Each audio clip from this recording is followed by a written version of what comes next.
few people in. Who knows? I certainly don't. Have we started? Can I intro us? We're good. Can I say hello to nobody in the void of existence? Yeah, there's nobody but us, so it's fine. That's fine. Just a normal show then. Just a normal show. Welcome to Tanked Up, the podcast about video games and craft beer. It's episode 209. I'm Ben, and I'm here with Lucy. Hello. And Aadil. Hey! Hey! How are you both? Good? Yeah, it's good. I give myself 2 thumbs up. Good. Better than last week when all of us just... Yeah, days. Good. Let's crack into some beers, talk about some games. Lucy, we'll start with you. Yeah. What are you drinking first? Not beer. I'm going to try something a little different today. Ooh. You not got one of those hard seltzers, have you? I do. Have you? Yeah. Ooh. Because it was all Really? the rage in America, like White Claw selling off the shelves and stuff. So I was wondering, I wonder what it tastes like. Because other than beer, obviously, I don't really drink fizzy drinks. I don't like them, like at all. May have a Fanta now and then, like once a year or something, but otherwise I don't really drink fizzy drinks at all. Even as mixers, Ben, you've known me to just order the vodka straight and not even have no news slash you've foisted that upon us in a bar after we've gone to several other bars previously. That's what I said. If it had been rum or Jaeger or something like that, straight, I'm fine. Vodka, yeah, it's disgusting. Yeah, rum or as you said, Jaeger, much better option. But anyway, I was thinking, let's try it out. The one I got today is off Honest Brew, and it's from Wild Basin. I've never heard of them. It's not a brand I'm aware of. It's boozy sparkling water. I think in America it's called hard seltzer. Yep. This is classic lime. It is 100 calories. I think that's why it was mostly popular, because it's gluten free, it's low calorific, 0 sugar, 1 gram of carb.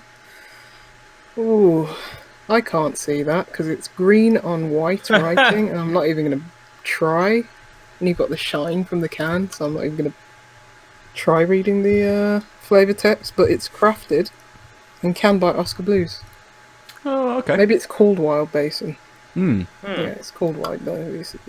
Yeah, it's from Oskar Blues, who, American stalwart. They've been around for ages, so there's no surprise that they can just be like, oh yeah.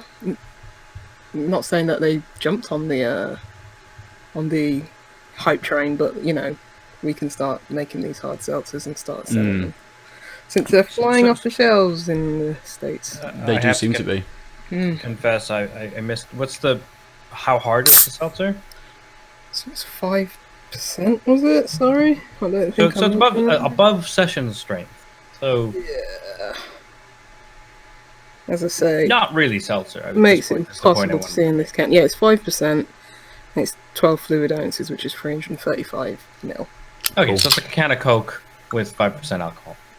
Yeah, I've I guess Red Bull comes in or something like that. Yeah, one of those thinner, slimmer tins. Yeah, but if it's 355, it's a regular can. It smells awful. That's not a good face. No, it smells of like 2 steps above White Lightning. Yeah. Oh no! Brilliant. You pour it. You enjoy the. Don't enjoy the smell. Ooh. Yeah, it's just fully clear. Wow. Aadil. Yeah. Look at that. That's ridiculous. I think tonight you and I have got the same beer. We do. I was wondering if you were going to start with it.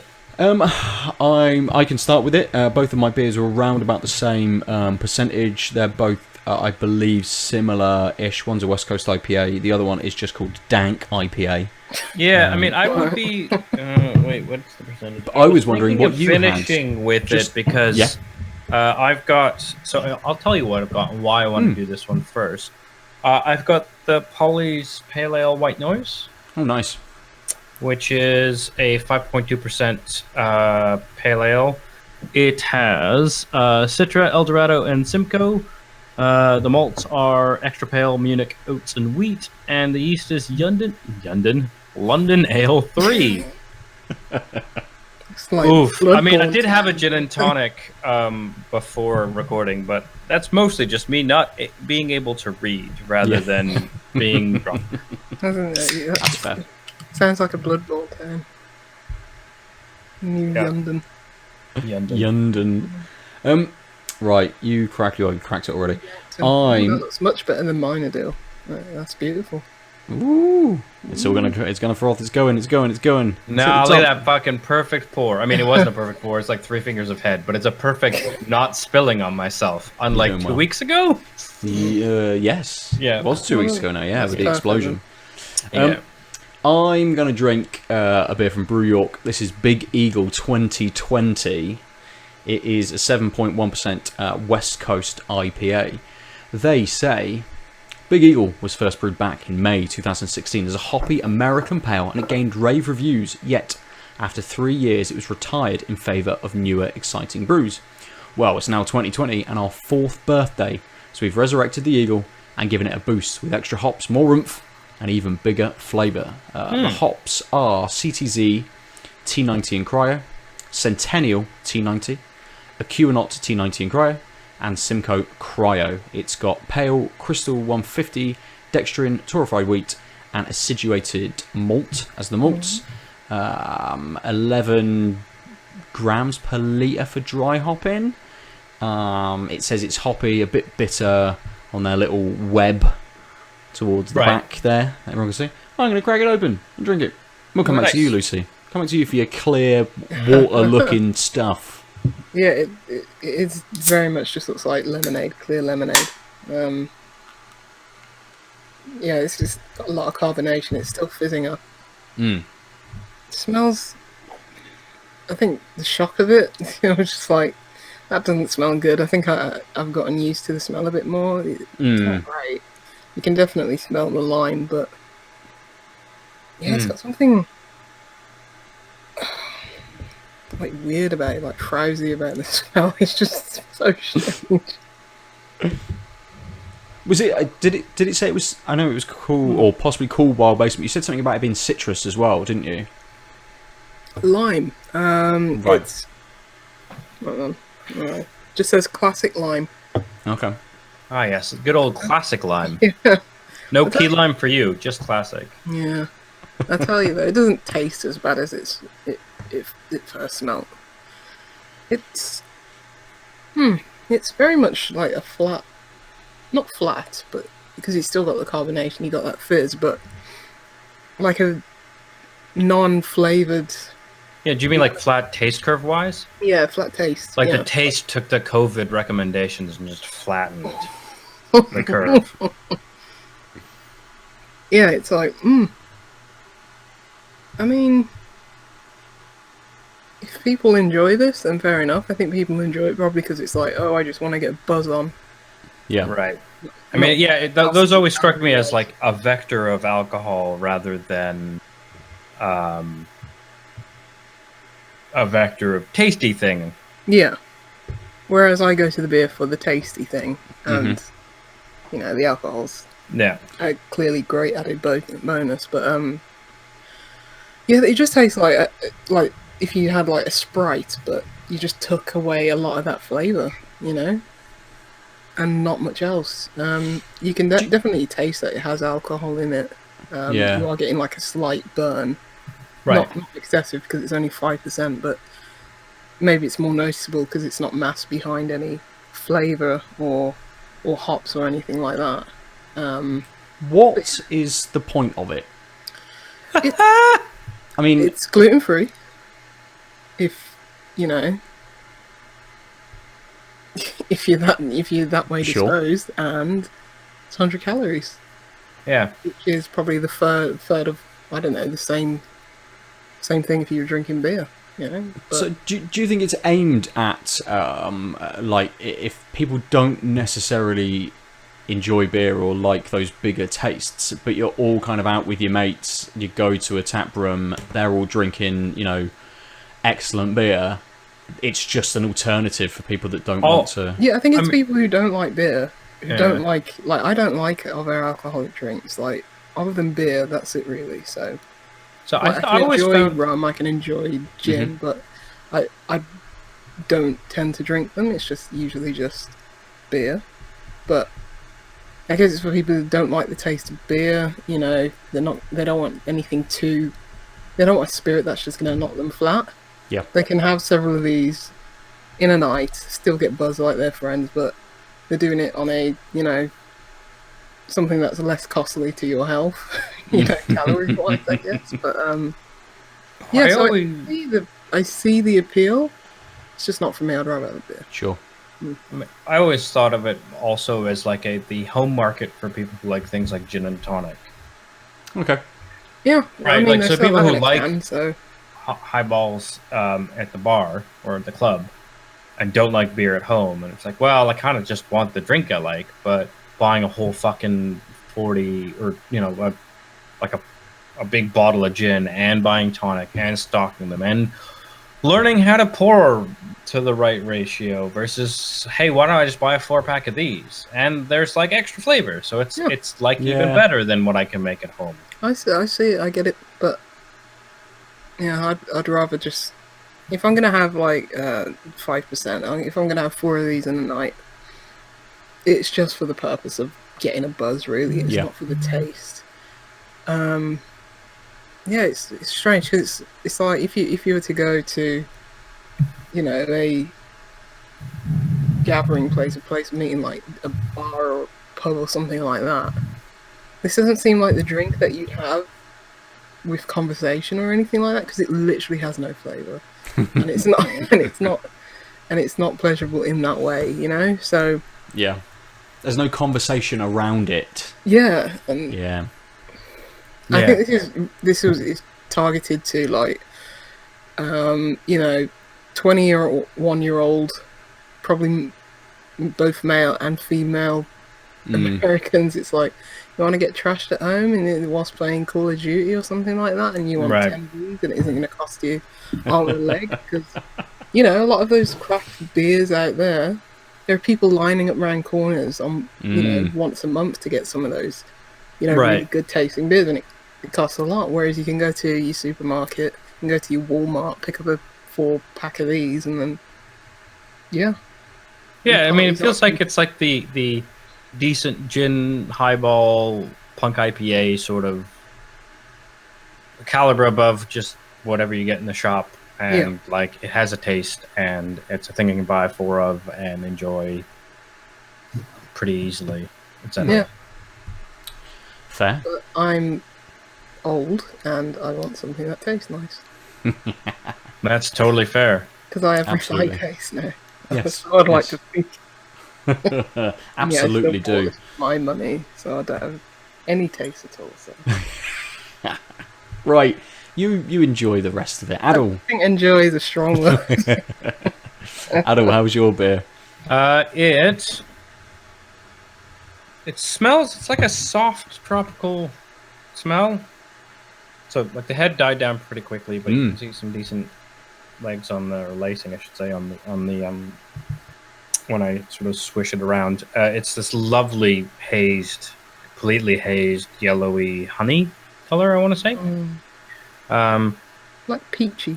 Like and actually, I was going to say, it's sort of like this soft tropical and stone fruit, sort of apricot-y, peachy nose. That's kind of what you're getting off the tin as well. It really does do the pale ale. It's not too in your face. It's really, really smooth. It's got a velvety texture, which again, that lacing kind of betrays. It's, what did I say, 5.2%? Something like that.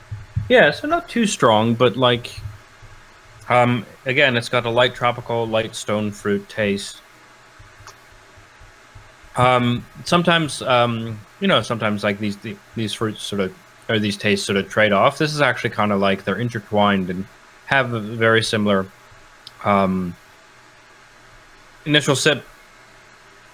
It's actually the forefront is kind of just more effervescent, and then it's like, cool, I've got this tropical, I've got the stone fruit. They're intertwined, and they're both fading at the same time. And then there's a nice sort of light bitterness that once the sort of sweetness and the fruitiness fades off, you feel this bitterness, and again, it's super light and lasts a little bit, but like this is, I think, going to go reasonably quickly because while there is a bit of a finish with that like pineapple and bitter sort of interplay, it's really light and it's one of those things where I really like the marrying of the tropical and the stone fruit, and so I kind of just want to taste more. So at least my mouthfeel wise, mostly wet. Like there's no drying out. There is a bitterness that lingers, but again, it's quite light. It's just a kind of want to keep drinking this. Yeah. And at 5%, you actually like it could easily be session strength, but sort of hard to tell at that 4.5, 4.0 to 5.2 range. It's just tastes like a pale ale that you could slug back 2 or 3 pretty easily, or take small sips and really enjoy the fruity taste. Yeah. Nice, yeah. And to that extent, I know what these hard seltzers are. They're just chuggables. That's what I'm gonna call them, chuggables. You smash 5 down, you get that buzz. Ain't gonna cost you too much. Kind of why I was thinking like it feels like something for people to drink at home that are used to like just pounding back highballs at the bar. Like not I like it quality gin and tonic, but like I take the bar gin and tonic, and I have several of those until my night's going on. You just need to go to the supermarket while we're all in lockdown and buy some quality gin. Yeah, right. Like I'm being forced out to do almost every other day. My beer, it's not quite that much. 1 bottle a week is probably what we get through. So yes, the West Coast IPA, which was called something like Big Eagle. Big Eagle, 2020. It's got a lovely malty, almost sweet kind of caramel nose to it. I know it said on the back that it was, I assume they mean in the flavour with their web that they give, that it was sort of a lot more hoppier, bitter being the next sort of thing, and then a little bit fruity.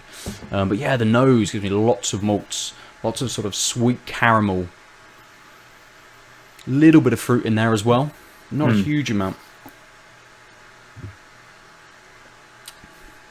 Oh, you can see it's super brown, edging kind of on bronzy. It's not thick. It's not sort of translucent. It's a little bit kind of in between. It's a little hazy.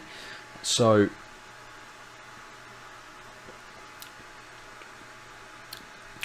I mean, it's really nice. Definitely getting a lot more of the hops coming through. A little bit of fruit in there as well, but there's a big pininess to it. There's a lovely kind of dankness, and it's more that piney sort of side to it.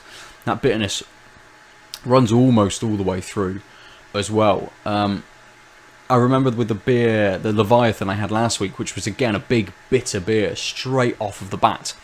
This one has a little bit more of that malty kind of backbone in there as well. That's definitely still coming through. I'm picking up on that, even though they said, I might not because of the little what they've suggested on the web, but I am. It's definitely coming through, giving a little bit of caramel in there as well.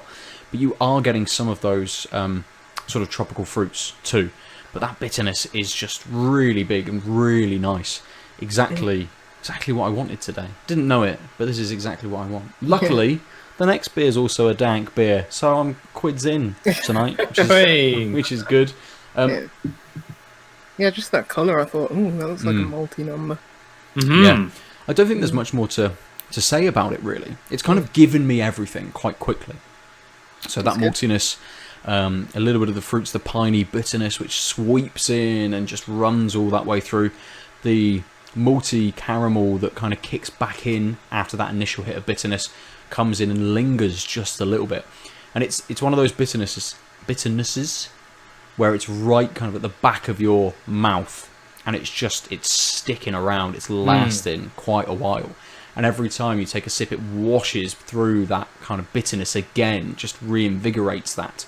So it maybe appears a bit more bitter every time you drink it, and just keeps it sticking around a little bit.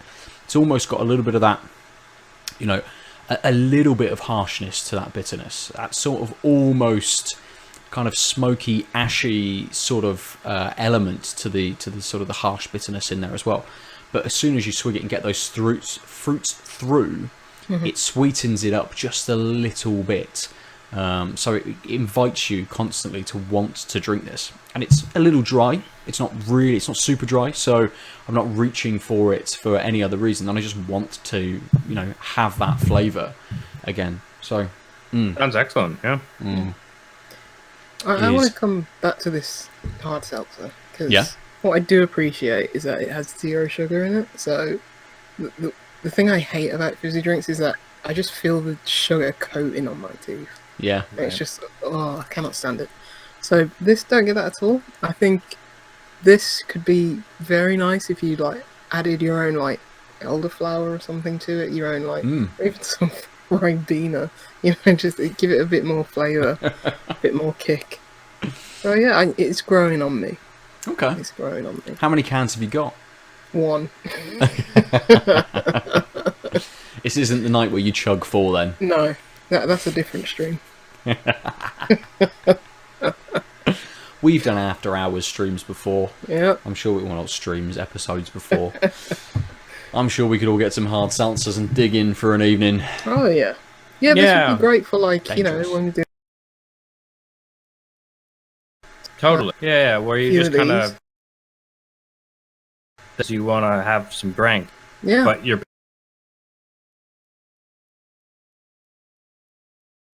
Its purpose. It's dawning on me. It's growing on me. So yeah.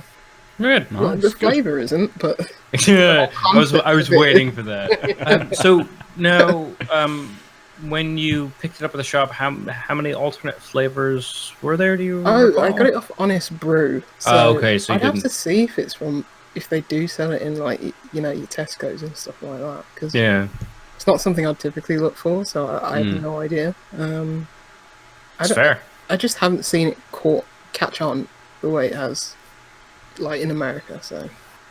Yeah, but I mean, have you had American beer? I have. I mean, I mean that as what is it? The mainstream American beer, like MGD through to Coors Light, Yes, and it's bad. Correct. so I'm just saying, I get why this might have caught on, because if you're in a more functional versus taste alcohol vector type of market, this seems better. Yeah. Right? Because Coors sure. Light and stuff are fuck, actually, I'm going to look it up. I have no idea what the alcohol content of Coors Light is. It's got to be 4, maybe 4.5. Yeah, so then you're getting way more. You're getting decent alcohol, yeah, exactly. And 4.2%. Yeah, you can't put, elderflower in Coors Light and make it taste better suddenly. No, all you can do is this.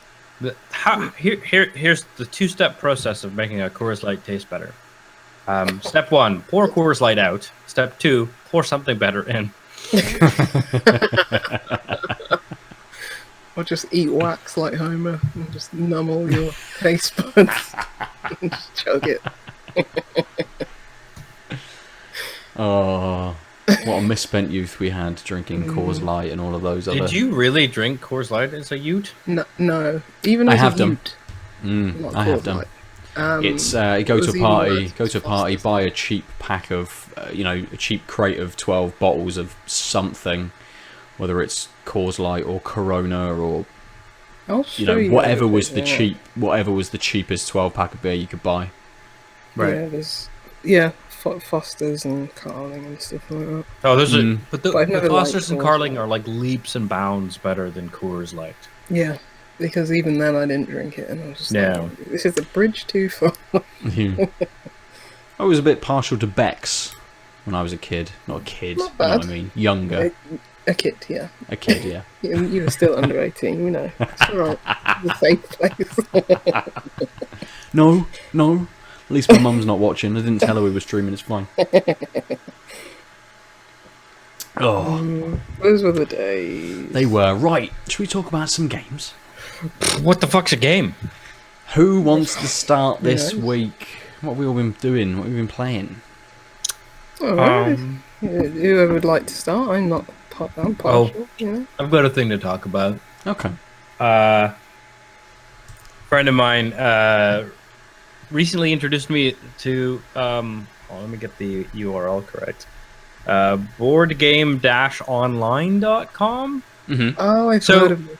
Yeah, so I mean, I haven't really talked about it much on the podcast, but I'm sort of pseudo hosting games, gatherings, etc. on our Discord with various groups of friends, but mostly sort of the postgrad community philosophers here in Bristol. But we've also had some Jackbox nights with just good friends of ours, slash ex-hosts of Tanked Up. The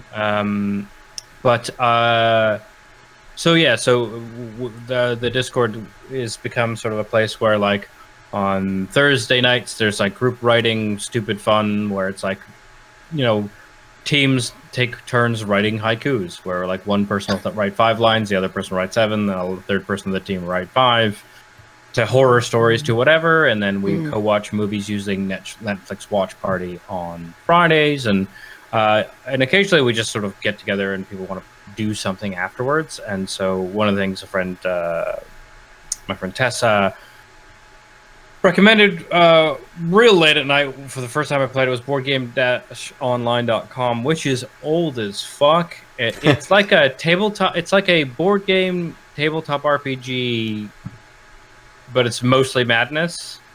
Right. Like, you don't actually see the board, you just see like where your position is relative to the number of spaces, but you can also, whoever spawns the game, the default is 150 spaces, and the object is to finish your turn on space 150 or beyond.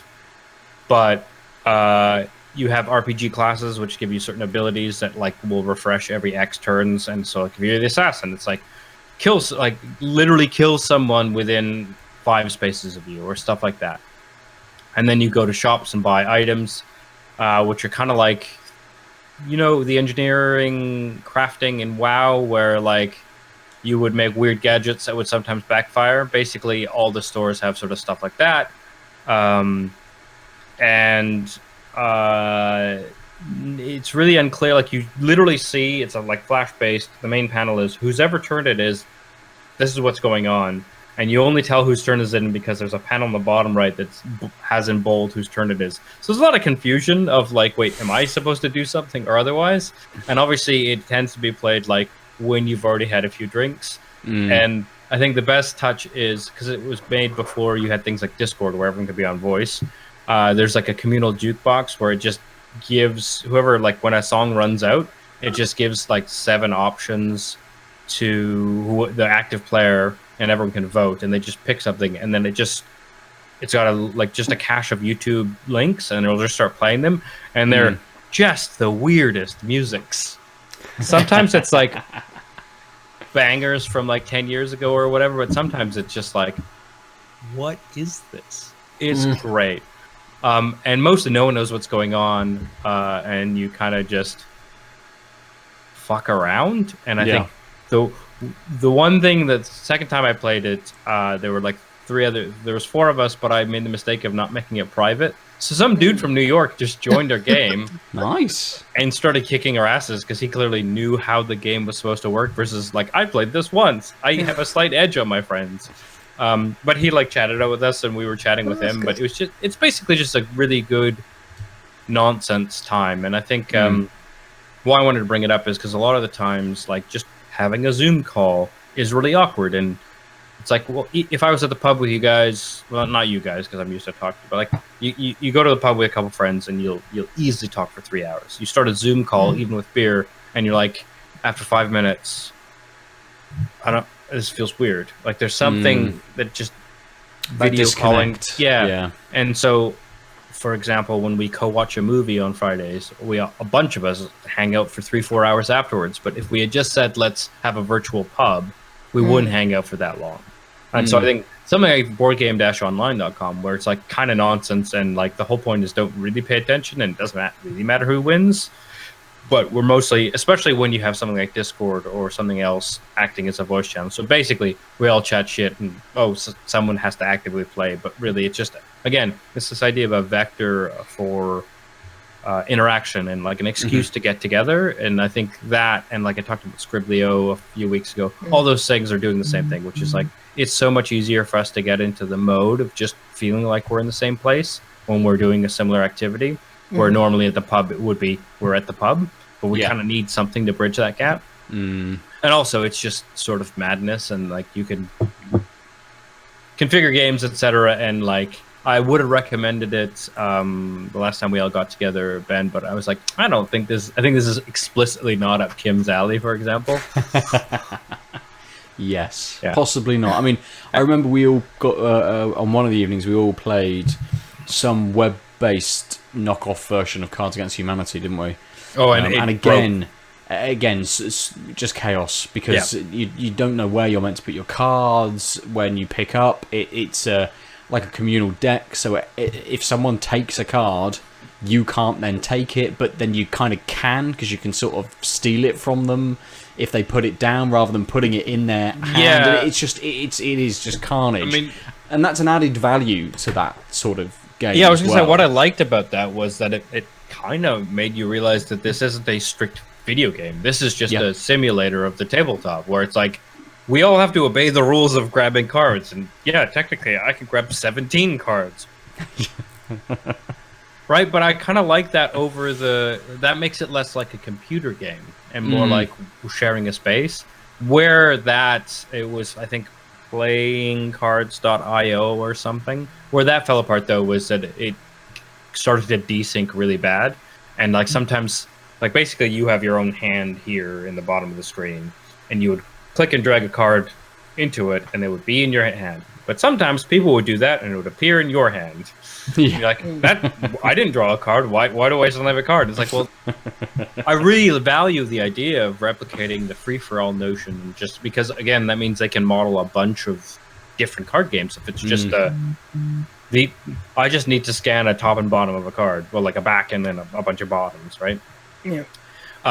But if it doesn't work and it gives you extra cards, they're like, well, this is actually functionally not useful. But I'd rather people I've been looking through these types of offerings because I think, well, when the technology breaks, it's kind of a lovely shared experience to laugh at, but also having that flexibility of just like yoink. Like I actually kind of want to play like Monopoly or something and cheat, like just take money from someone when they might not be looking. Like I overhear Kim and Ben talking, and I'm just like, well, I'm going to take this from you. See if you notice. Like that actually would make me feel more like I'm in a room, even though absolutely. If we were in a room playing Monopoly, I 100% wouldn't take money out of your pocket. I think that type of activity, like where it's the only way I can do this is because I'm in the room. I would abuse so much online. You could be more mischievous. Well, but it would make me feel like we're playing a board game rather than we're playing a computer game together. Yeah, absolutely. And we got together with a bunch of friends at the weekend and did a quiz where essentially each couple came up with a round. So everyone just did sort of, around the room did their rounds. And that was great. It was fun. But we started talking about how one of the couples had started playing Monopoly on PlayStation 4. Oh yeah. So it was on sale. It was like £6. Ubisoft So game. the rest, it is the Ubisoft game. Yeah. So the rest of us picked it up, Right. and we've got plans to have a go at doing that. But I would imagine it's super rigid. It is a polished video game. There will be very strict rules that you can play. It's not like this. It's not like the idea that there is that little bit of chaos in there because it is open to, not abuse, but open to mischievousness, and it has that janky kind of nature. Yeah. You can change the house rules, but as you say, once those rules are set in stone, it's not like, oh wait, no, let me give you this property and I can't hide the tray of money underneath my seat or something. Well, I mean, so the way I win Monopoly, besides enforcing the actual rules, which are there's 32 houses, and it's not spend as much for 5 houses for a hotel. It's have 4 houses and spend as much for another house with those 4 houses to get a hotel. Turns out OG rules, it's really easy to win the game because you just never upgrade to a hotel and you monopolize the houses. Yep. That's the way the game's supposed to be played. Also, if someone lands on a thing and doesn't buy it, it goes immediately up for auction. Yes. OG rule. Yeah. Turns out Monopoly, fucking quick game. It just, you have to play by the and like people putting money on free parking. That's just a way of extending the game because The whole point is you have to mortgage things. Oh, sorry, I'm interrupting myself, but the original Monopoly game was made as a critique of capitalism by basically a little old lady. I can't remember the name of the game. I can't remember her She name. called it. Yeah. But basically, Parker Brothers saw her game, copied it, called it Monopoly, took out all the satire, and have made millions on the straight-faced critique of capitalism. And I think it's like, wow, you fucking... Like, Galaxy Brain, third level, early stage capitalism, fuck you to your critics. It's kind of amazing. I'm sure she did get a payout eventually, though, in the end, didn't she? No, she didn't. Did she never? Oh, no. Yeah, she couldn't prove to them that, like, I think at the time, it wasn't clearly a theft or, like, copyright infringement or whatever. Well, that sucks. It does. Quick tangent, watch McMillian's documentary. Oh, yeah, you said about this, yeah. Another PSA. Anyway, where were we? Board games, tabletop board games in general. Is there anything else to add to the board game? Oh, right. Not for me. No. But we've been, Kim and I have been playing Monopoly Deal, which is the card version of it, which is super quick. It's only about 10 minutes a game, which is fun. I'm not sure how easy it's going to be to go back to Monopoly after playing that a bunch. Yeah. And even if it is with some friends over the PlayStation, again, quite a rigid experience, I would imagine, how different it's going to be. And whether we'll get to the end of a game within an evening, within a session, whether it's, come back to the PlayStation, we've all suspended it until the next time we play. I'm like, nah, mate, I need to bash out some more Final Fantasy. Sorry, turn this close application. I can't remember the online capabilities of that game because I did play like a bit, this was years ago, probably 3-4 years ago. I played a bit of it. It's a decent, virtual take on Monopoly. It's a good product, but I can't remember how robust the online capabilities were. But guess you'll find out. We'll find out soon, especially considering everyone is on the internet at exactly the same time, all the time at the moment. Yeah. Unless fucking Virgin dies on you like it did yesterday. Let's talk about how I had an existential panic when that happened and realized it was a UK-wide outage. I was like, no. Like, I've been handling this lockdown just fine by escapism through, like, kissanime.ru and Netflix and YouTube. Moving on swiftly. Yeah, but, like, just alone with my thoughts in my room. God forbid. and the work I'm supposed to be doing. No. This can't happen. This can't happen at all. Like, we just replaced our router, and so I'm used to weird, like, internet hiccups. It's like, we just replaced it. Should be fine. It's got the Super Hub 3.0 from Virgin. It's brand new. It won't die for at least a month. And there's like, internet's dead. It's like, it's not the internet. Like, it's not the hub.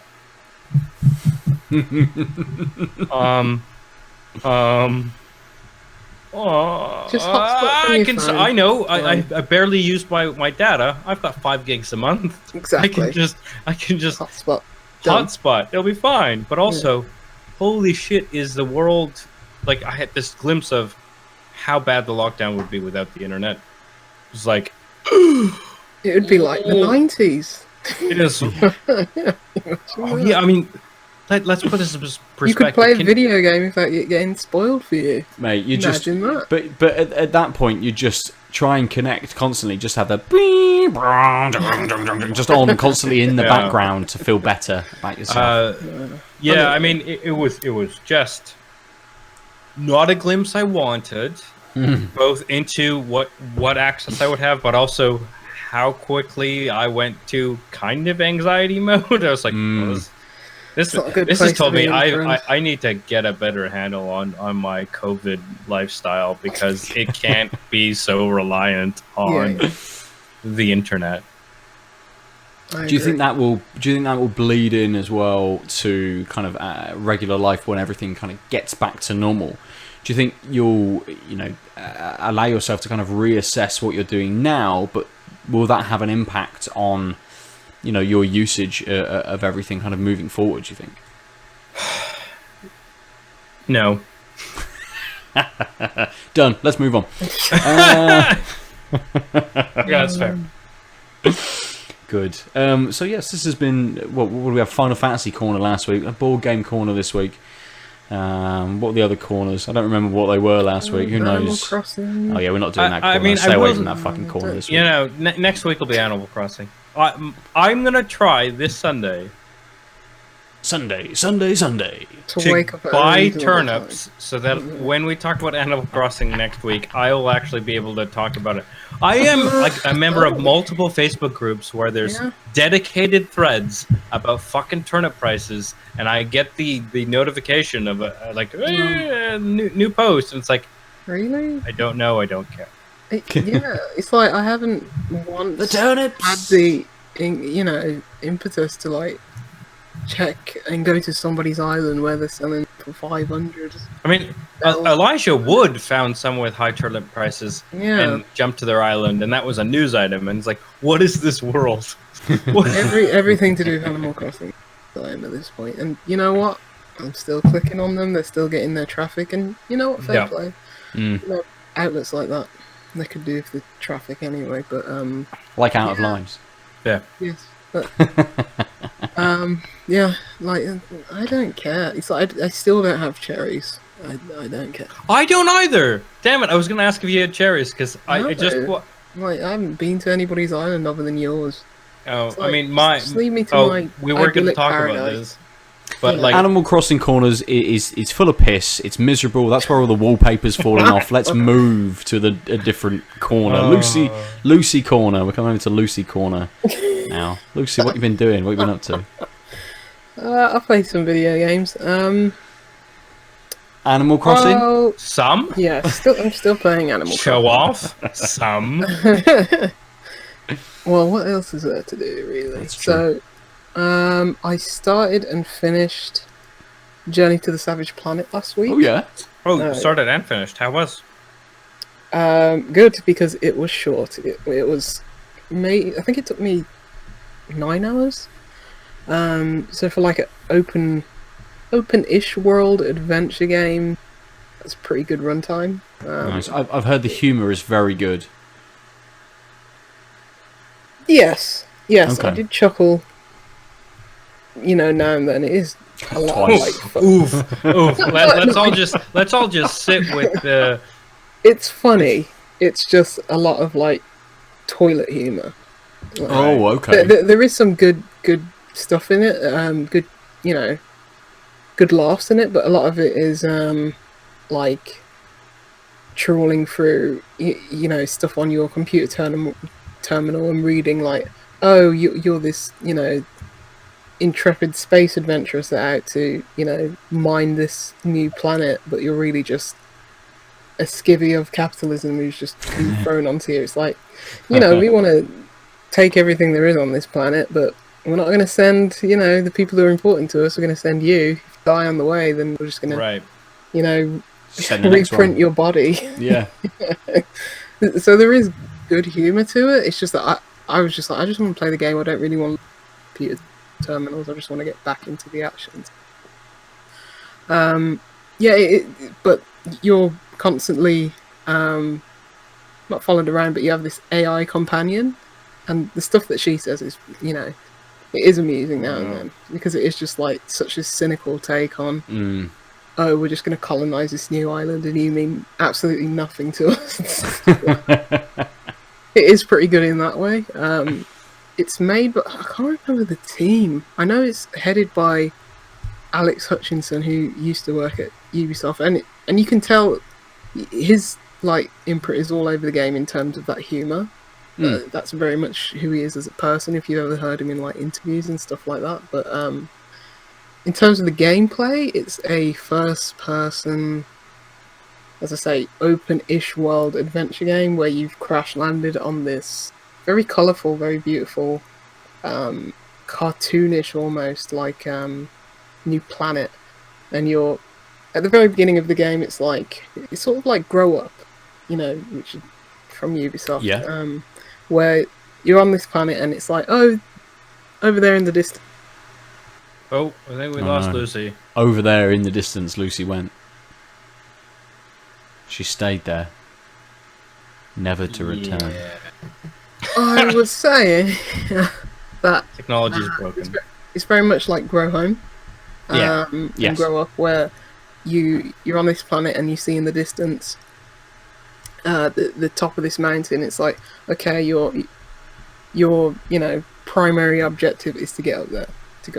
There are secondary objectives along the way, like collecting samples from the flora and fauna of the planet and stuff like that. I didn't dig too much into those. I was just mainly doing the main line in the story. But it's very much like Metroid Prime, or just like a free Metroid game where you're collecting resources, exploring, defeating bosses, etc., to earn upgrades. So like you get a double jump and then you get a grapple hook and stuff like that. And the movement, like once you unlock some of those abilities, is quite good. So first person like platforming is actually decent in this game, which is a notoriously difficult thing apparently to do. Like, how many games have got good first person platforming? It's not too many. In case of like Mirror's Edge, or I was just saying, no, there are games which manage to first person platform. I don't think any game has actually done good first person platform. I think Mirror's Edge is pretty good. Did either of you play Dying Light? I couldn't. That was like almost a parkour style one, wasn't it? Yeah, like Mirror's Edge. Motion I actually is there a sequel? Yeah, gamballing all over the place. Is there a sequel? Yeah, Dying Light 2 was not just delayed. Yeah, it's probably a next gen launch title. I would imagine. They've probably come out and said that. Maybe I don't know, but I don't know. But either way, it's pretty obvious. But or at least cross-gen games. Yes, but, yeah. But after playing something like Doom Eternal, where it's like it's serviceable but not great, Gen Savage Planet was all right. Right. But yeah, it's shortish. It took me about 9 hours. If you wanted to do get all your upgrades and do all the secondary objectives, you're looking at probably maybe another 7 hours on top of that. So oh wow, it's the perfect Game Pass game. It's like Void Bastards for me last year. Ooh, I wonder if it's on PC Game Pass. I don't know. A lot has actually come to PC Game Pass. I don't check in with it as often as I should. I don't know why. I'm just so busy with work at the moment that I'm barely playing anything. So Game Pass is kind of the last of the 2 or 3 gaming services that I actually check. So yeah, I haven't looked. That makes sense. But it's the one, so check it out if you've got, which you should at this point. Cloudpunk. Ooh. That game that you both have played now? I've not played it yet. Okay, but you both have. Yeah, well, I haven't finished it.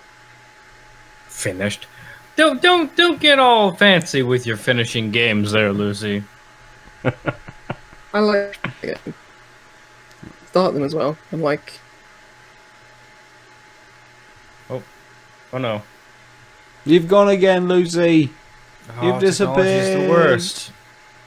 The internet in Bristol was bad yesterday. It's moved its way up to Birmingham. The clog in the pipe. I mean, to be fair, the internet in the UK was all down yesterday. It wasn't just Bristol. Right, I think you are back. You are back. You are back. Yes, Cloudpunk. I haven't had a chance to play it yet. Lucy may have, but she's frozen again. Oh no! Boo! This is especially bad for our first live version of this. I mean, at least on the published podcast, we can cut around probably the last 5 minutes. But well, this also, wanted to like post Cloudpunk and have a chat about a beer.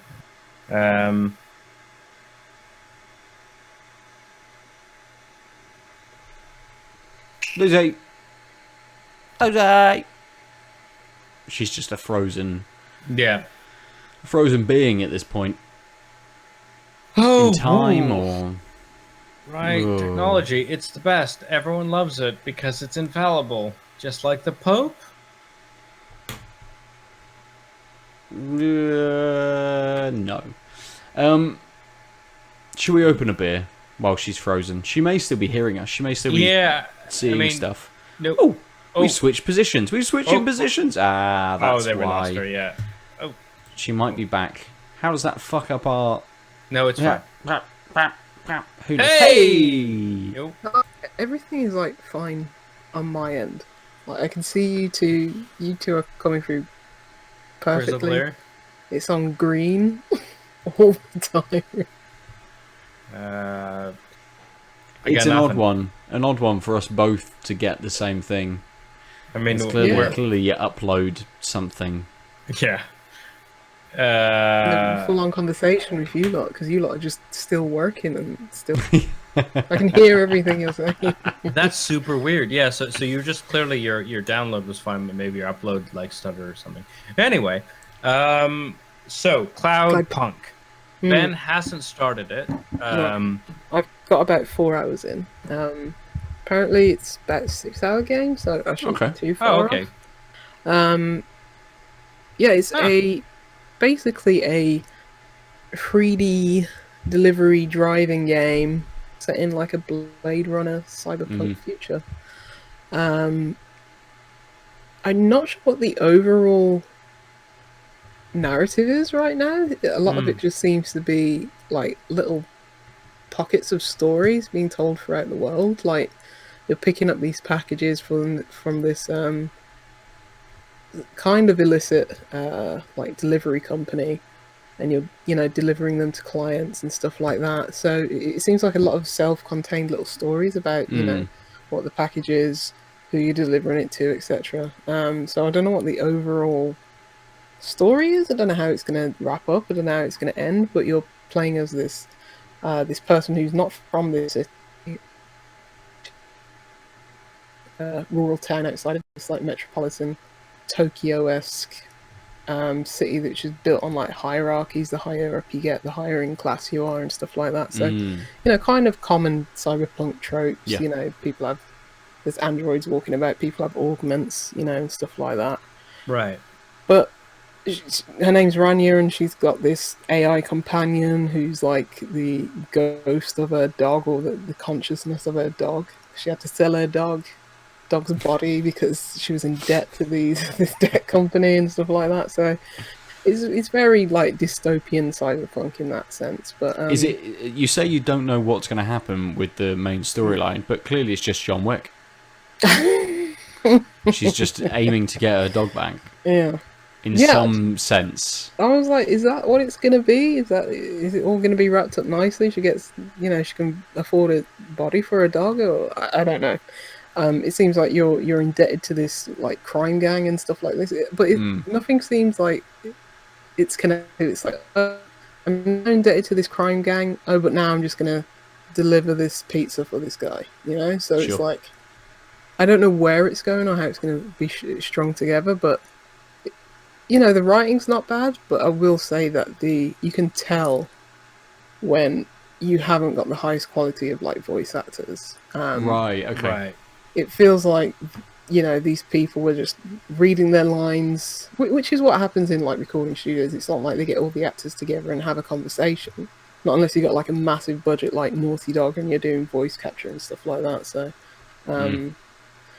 but. It feels very stilted, and I think that's exacerbated by the fact that there's these pauses in between the dialogue. It feels like they should have just like sped up or just shortened the pause between the dialogue, because it's voice acted. They should have just like shortened the pause between like, oh, this character speaking and then this character speaking, because it makes it seem even more stilted, because the voice acting's not great whatsoever. almost like they want to be dual recording that conversation.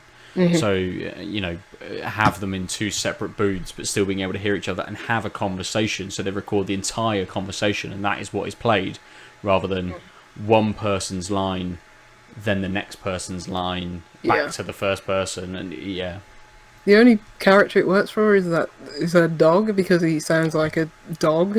Dog, you'd imagine a dog sounding like very childish and very, every word is considered, but like. So the other voice actors and actresses, they're obviously trying their best, but you can tell when it's just like this doesn't work, and some of it is just really flat. But that's probably my biggest complaint about the game. Mechanically wise, you're not going to get a deep experience. I mean, it reminds me of like early GTAs, like GTA 1 and 2, where you are just driving around the city. It's not a city that it's quite big and sprawling. So it's not like a city that you're going to learn, like, oh, get to the library, I know exactly where that is, or something like that. It's very much, oh, there's the waypoint, I'm going to follow it.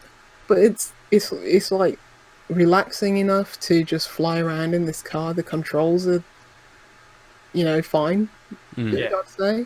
And when you start upgrading your car, it's like, it feels zippy to fly around this this metropolitan town, and it's like I think it's all in service to like the music and the atmosphere and the visuals, which are stunning. It's got like this voxely, it looks like Minecraft, but with like the ray tracing mod like turned up to 50%. You see like rain like reflected off surfaces and stuff like that. It's visually stunning. It's very striking. It's probably one of the best looking games that I've played this year. So nice. I'd put it up there with something like Ori and stuff like that. And I wouldn't really expect that from a game that's got that voxely Minecraft look, but it completely works, and it is just great to look at. And you enjoy flying around that city and just looking at looking at all these high-rise buildings. It's very Neo Tokyo look, and like I've just been jamming on F12, been taking screenshots. Like, I'd do the screen share and show you some of them, but I don't want to mess anything up. I don't want the stream to go down, or I don't want my computer to set on fire. So I'll share them in another way. But yeah, it is just stunning. But yeah, in terms of gameplay, I'd say you're not going to get the most robust thing. It is just driving from one area of the city to another. Yeah. It sounds, it kind of, when you started talking about it, it made me think of something like Neocab. There's definitely vibes as well. It's a little bit, I suppose, a little bit different in that really in Neocab you're not doing any of the driving. No. That is conversation simulator, isn't it? Essentially. That's the driving is secretly happening in the background, basically. Yeah. So they're both narrative. I'd say they're both narrative first, but you're actually driving in this one. So. Yeah.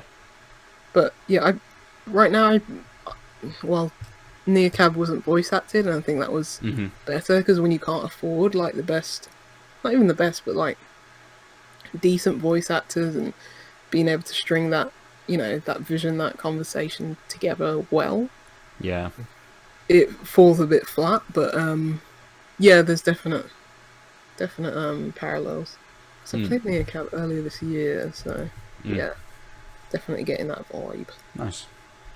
But yeah, I'm really enjoying just being in that world, and it's like you can just sometimes you do get out on foot on 2D, and that's kind of handy. I mean, that's nice for just immersion, right? Yeah, the cities feel alive, and it's like cameras change, and when you change perspective and stuff like that when you're running around, and sometimes it's like, oh, I'm over here in this district, and then you just see like cops flying overhead, or you see this building crumbling in the distance, and it really works to that immersion. So they've done a really good job of it at this. It's like it's a bit disappointing in terms of, I don't know where the story's going or anything like that, but it has superseded my expectations of how it would look. And cool.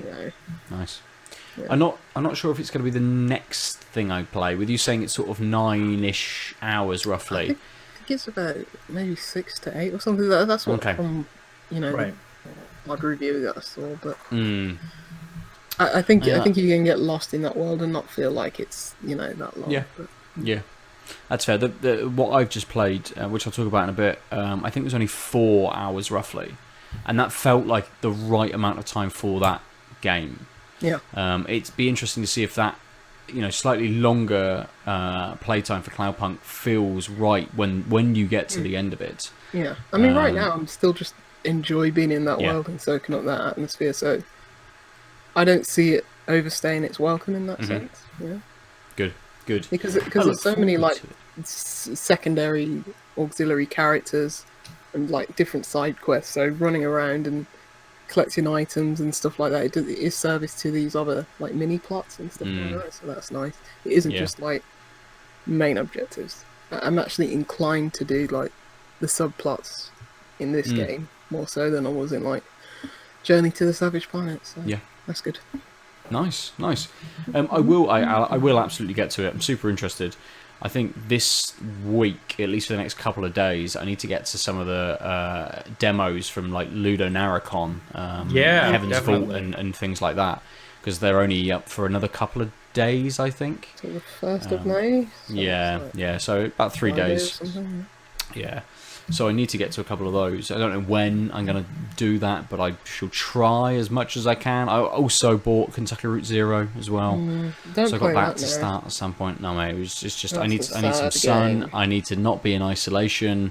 I need to have been like out on a weekend with you two, and then I can start that game,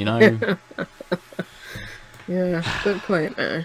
No, I won't. Should we open another beer? Should we drink a beer? Yeah. Well, I only have this hard seltzer, so. Are you still cracking away at it, Luce? Yeah, because I knew it would take this long. I mean, that's fair. I've still got half a glass left. So yeah, nice. You're doing real well. Aadil, you and I have the same beer. We do. It is I heard you crack it, so I'll read. It's the Dank Money Dank IPA. It is a 7.4% from S43 Brewery. I'll read I don't think we've had anything from them before. They're from Durham. No. So I'll read I'll read their not this generic one, flavor text, okay. Which is, for the love of beer. We think beer is the most diverse drink out there for any occasion, and that's why we love it. Our mission is to make brews we are proud of and are exciting to try. We pour our love for them into every single can. We pour our love for them into every single can we make. I can't read. Our thirst for exploring all diverse forms of craft beer and making each batch more exciting than the next has never been stronger. It has Chinook, Citra, Columbus, and Simcoe hops, low color Maris Otter malt, London Ale 3 yeast, same as my last one actually, and that's it. It is a vegan-friendly 440 ml can at a robust 7.4%. I had the I Love Oats Me from S43 a few weeks ago, and I enjoyed it. Good. Seen them a lot in the last few weeks as well. Lots of people drinking beers from them. In the last few weeks. I think they've done a bit of a blitz. Yeah, whether that is just a much larger distribution kind of feel, whether they've upped their kit and they're now making a lot more than they were to be able to put it out sort of nationwide rather than kind of locally. Who knows? We could probably find out, but I'm not going to right this second. Nope. Just on the pour, I'm going to say it smells quite tropically, like that. It does. Chinook and Citra seem to be coming out quite strongly. It's again, actually, it's very similar in color to my last beer. Yes. It's identical. I was going to say, I think it's slightly more orange, but you can't tell because I've got a bit of a yellow light in my room here, so it's. Yeah, you can. Perhaps. You can see the difference in lighting between Ben and I. Yours looks more juicy, I think, just from that extra bit of color to it. And yours looks more loose. Hey. Smells nice. Yeah, it really does. A lot more of that tropical. I want to say like passion fruity, slightly mango, but mostly passion fruit. Yeah. Very sweet smelling. It's very sweet on the flavour as well. Oh, it does have that. It does have. I mean, I expected it to be a bit danker than it is, perhaps. But it does have that. It has that fruitiness to it, but that dankness comes through in that kind of almost stewy sort of nature to those fruits. Starts off with a little bit of sweetness, and that just fades to give a little bit more of a stewy, yes, slightly danker finish. I'd also add that the lingering bitter finish that's definitely there. It's definitely an IPA, but you have a slight pininess in there as well, which I think is helping with the dankness. But again, that's on the finish, not the main taste. Yep. I did notice once I acclimatized to the taste that like some of that sweetness sort of I just stopped noticing. So like second, third taste, much less sort of bright fruity, and I think that allows the dankness to come through. Yeah, I'd agree.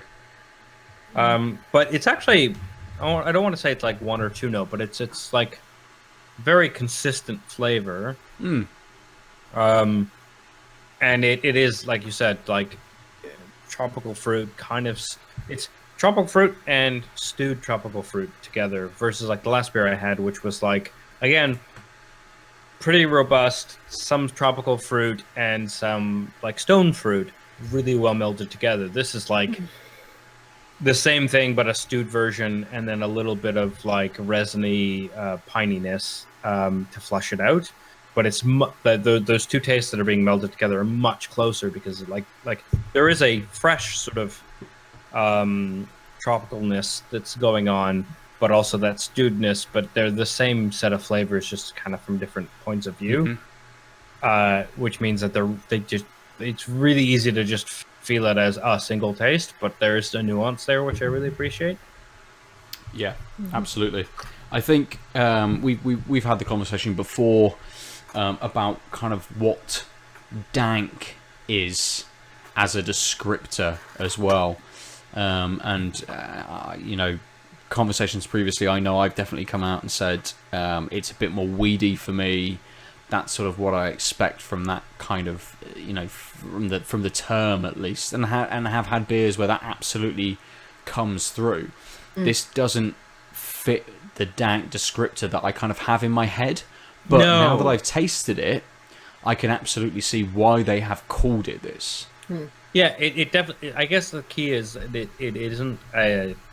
So they call it a dank IPA. It's not a dank beer, but it has dank notes, very clear dank notes. And the difference is like how much you read into dank being in the descriptor. It isn't a super danky beer. Like there are beers that just are dank, and this isn't one of them. But also, I think contributing to that is that the Dank Money, like the dankness is kind of all in the back end. I don't like, even after getting used to that sort of more sweet tropically taste at the top, I'm still not getting any dankness off the top either. Like it wasn't just being masked. I just don't think it's there. It's just showing up later, which is fine. It's just I think it's what's making the dank. It's not what I was expecting because dank was in the name. Yes. Yeah. Absolutely. It's interesting though. It's nice. It's got, as you say, it's not sort of one note, but it's got a consistent kind of level to it. Goes from those tropical fruits, brings in that sort of stewed element to it. It has that piney sort of finish. Flows through quite easily between all of those notes. Works quite well together.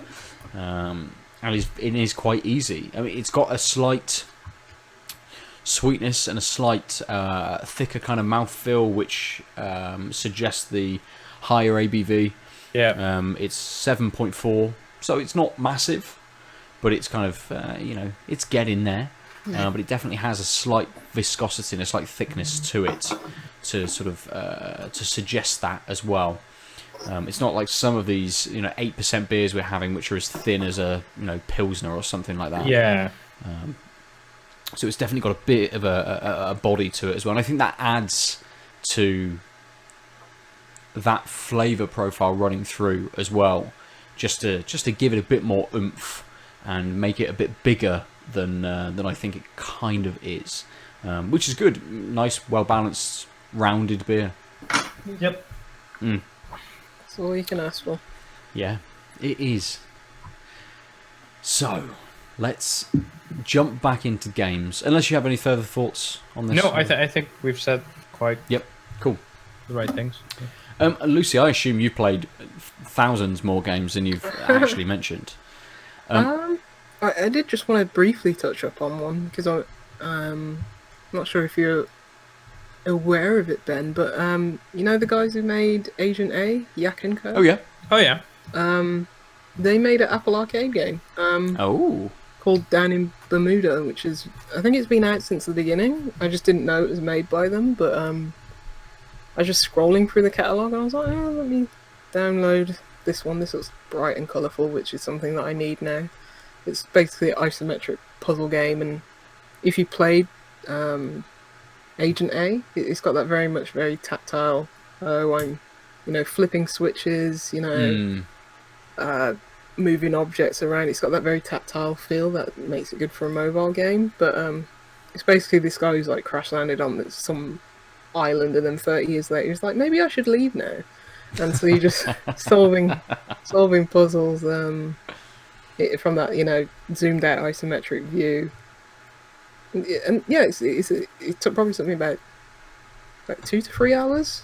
I didn't realise, because they had actually put out the game, I think, last September, and there's only 3 islands to it, and since then they've added 2 more, and I think the last one literally came last night as I was playing it, so it was like, oh, it's just there. I didn't realise though.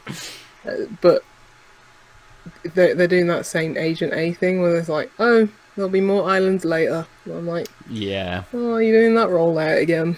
Just put it all out, so that's a bit frustrating. But yeah, I don't think that works. I don't think that worked well enough for Agent A. I seem to remember when we had our first conversation about it, I think about episode 3 had come out, and I remember you saying that progress didn't carry through very well from the first couple of chapters. Yeah, for the first few, but which was bizarre. But I think with that one, because it was all in that one space, you were going through this mansion and then, to this underground lab and stuff like that. The puzzles were still, you were still in that space and it wasn't separate. And it's like, oh, what did I do in that mansion? Where was that thing again? Where was that option? This keyhole or something that I couldn't use, and it's in the next update. So it's like you'd easily forget that, whereas this is just very much separate islands, so it's not too bad. It's like each island is its self-contained space for the most part, so that's not too bad. There is a mechanic where you're just having to find these orbs, and it is just a bit of pixel hunting, and that's a bit frustrating. It's just on this, I played it on my phone, on this tiny screen, looking at these tiny orbs, and it's just I spent 15 minutes finding one. I was just like, oh God. So that's a bit frustrating, but otherwise the puzzles are fun. But yeah, just nice. Throw it up. Didn't know I think it's coming to Steam soon. Okay. I did have a quick look on Google Play. I know some of the Apple Arcade games do come to Google Play, because they're usually timed exclusives, but this hasn't arrived there yet. Yeah. Fair. Yeah, it's worth just adding to the wish list, see if it what price it launches. Do you think it would have been better, considering the issues you have with the pixel hunting and stuff? Do you think it would have been better on PC, on a slightly bigger screen, with that additional kind of space to be able to see stuff? I guess so. Yeah, maybe that's my bad, but I think when it's just oh, I don't know, if I'm just not seeing this or if it's something else, another puzzle that I have to figure out. That's a bit frustrating. It's I wish it would just say, hint to give you hot and cold. Here it is. If you're old and your eyes ain't doing too well, it's just here it is. There's this tiny little orb, because they hide them and they intentionally hide them. It's what happens when you're in your 30s, Lucy. Yeah. It's all. Well, it's all downhill from 20, really. So I've been on this trajectory for a while. I'm used to it now. It's just a real hard plummet now, rather than the steady. That's true. I'm going to just not comment. It's like no surprises then. Just let it plummet. Yeah. Just overnight. Yeah. One day, Lucy, you'll wake up and you just won't play any games ever. That'll be it. Yeah, you'll turn into me.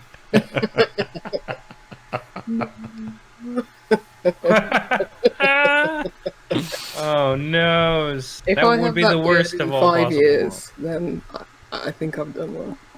Yeah. Yeah. Get next gen out the way, and then just check out. Like, no, I'm done. This is as good as it can be. Oh, next gen.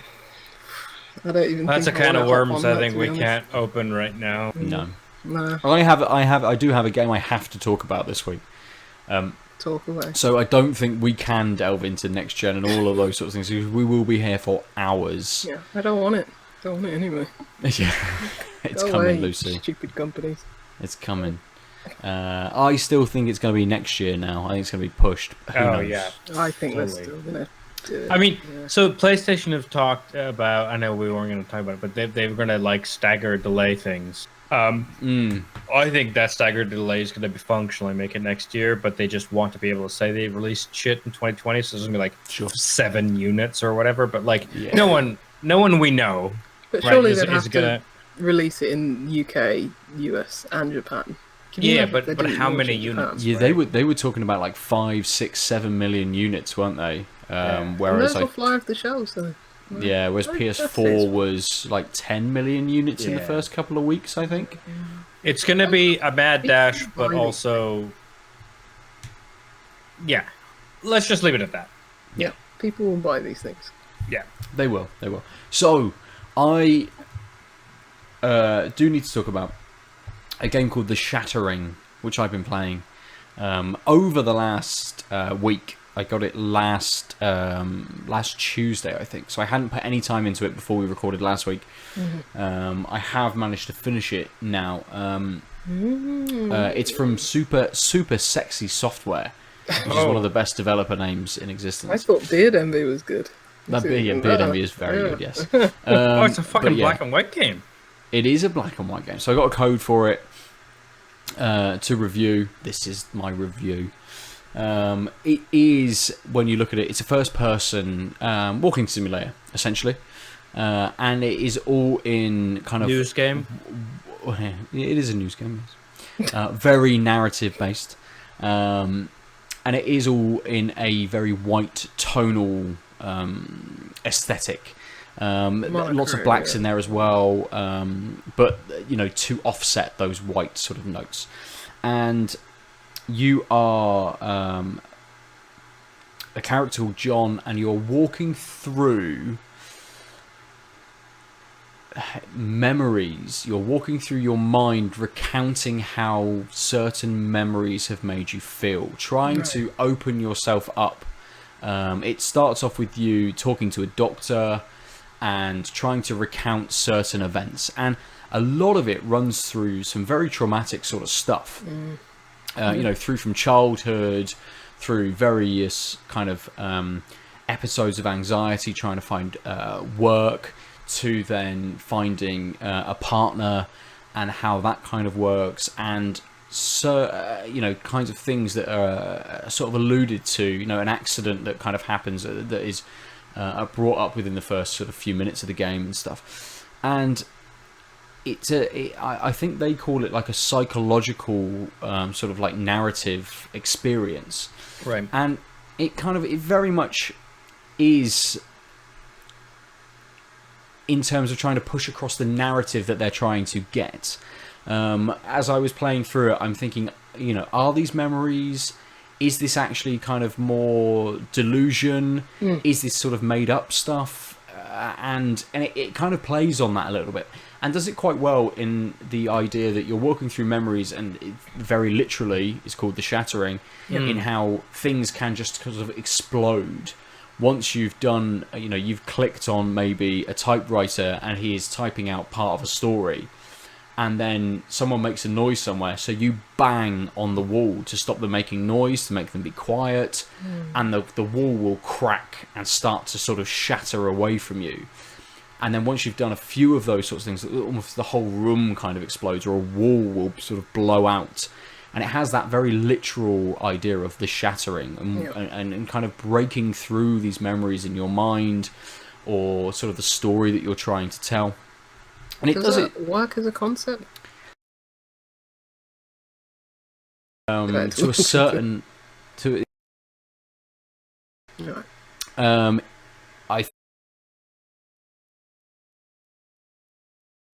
story. I just sort of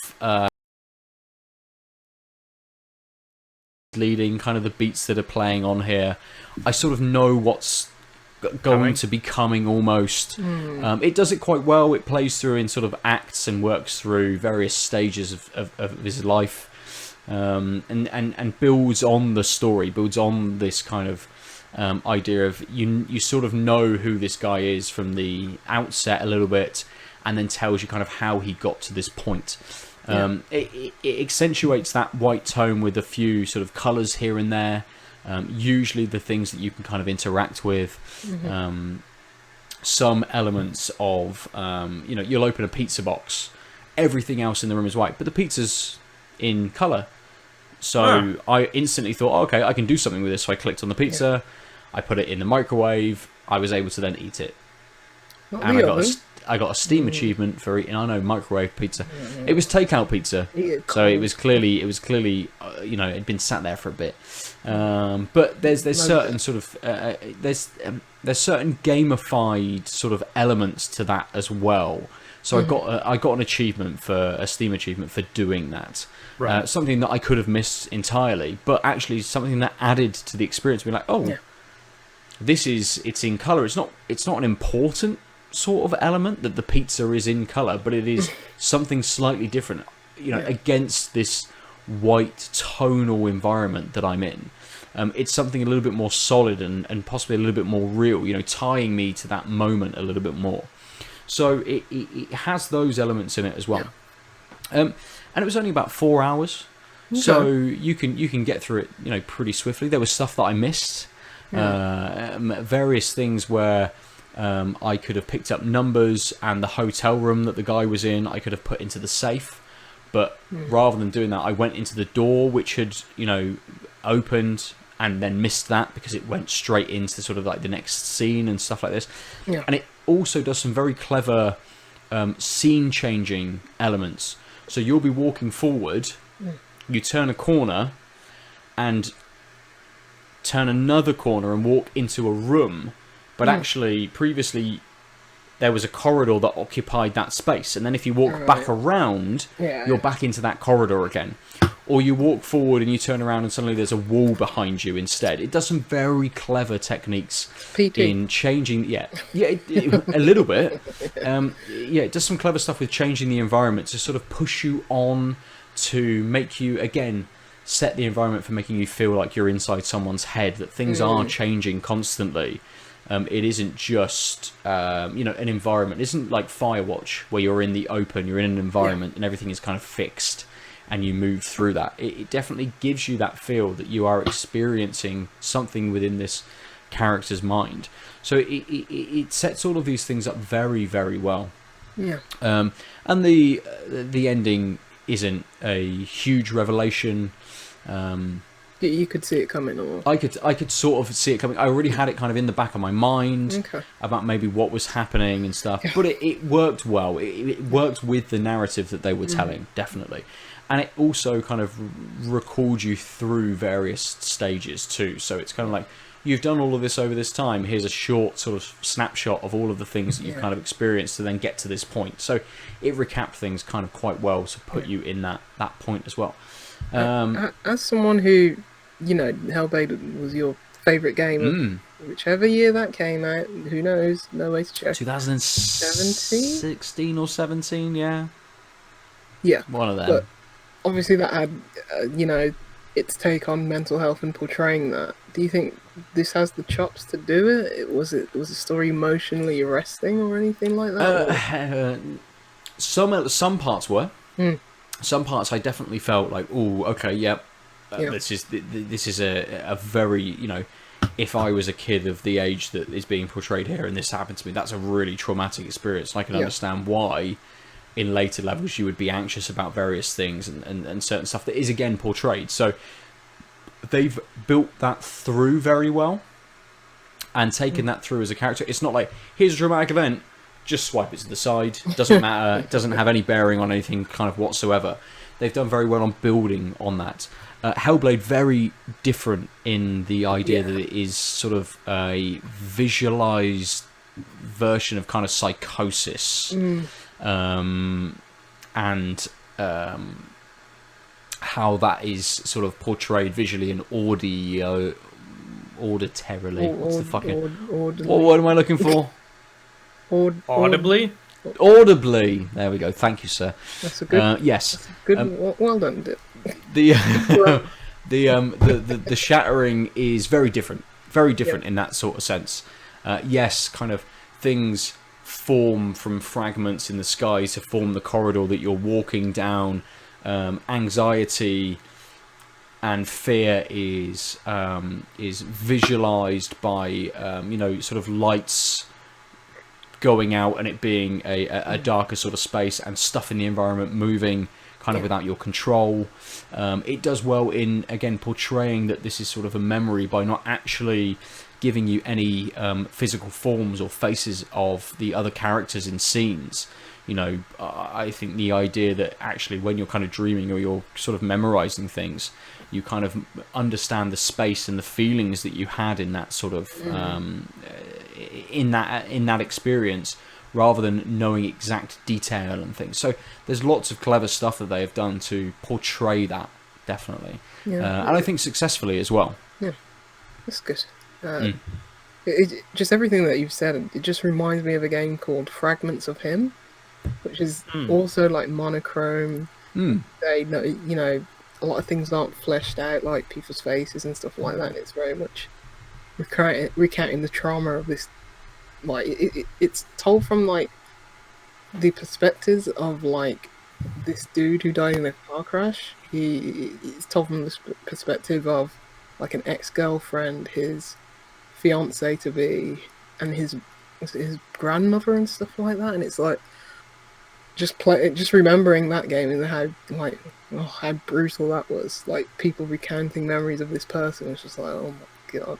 Don't think I'd be able to play something like that now. So fair play.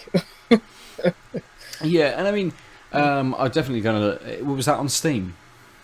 I played that on Xbox, but it's on Steam. Yeah, I enjoyed that. I enjoyed Fragments of Him.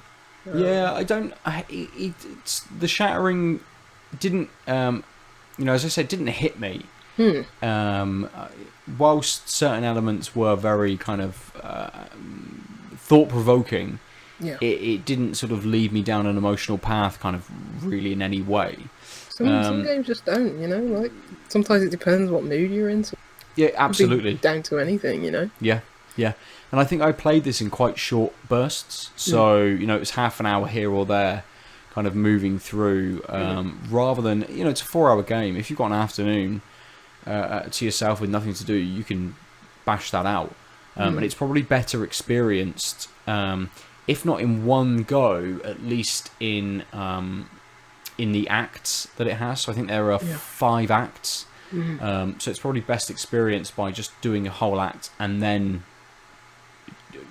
you know, then having your break, rather than I was sort of breaking halfway through and then thinking, oh, okay, yeah, I can see why this is now cut to the next act and doing that sort of thing. So I think that would be a better way to play it, and it may elicit something else kind of within you to experience that as an act as such, rather than my kind of 15-30 minutes here or there to play through. So it's definitely worth a look if you enjoy narrative news games, narrative exploration walking simulators. The exploration not so much in the Shattering.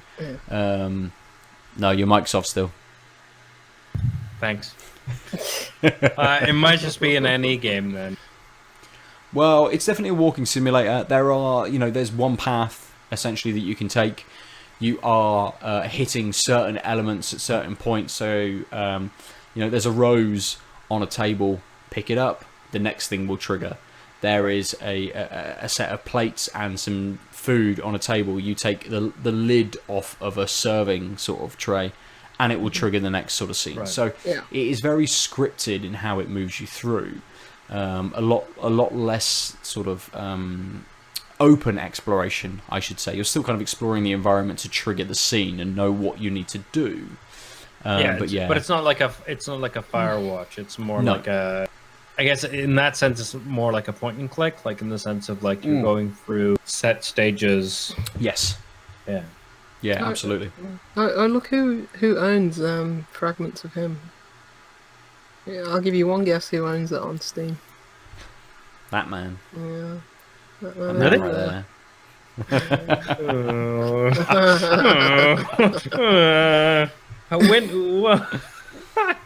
You own every game. You own every game in existence.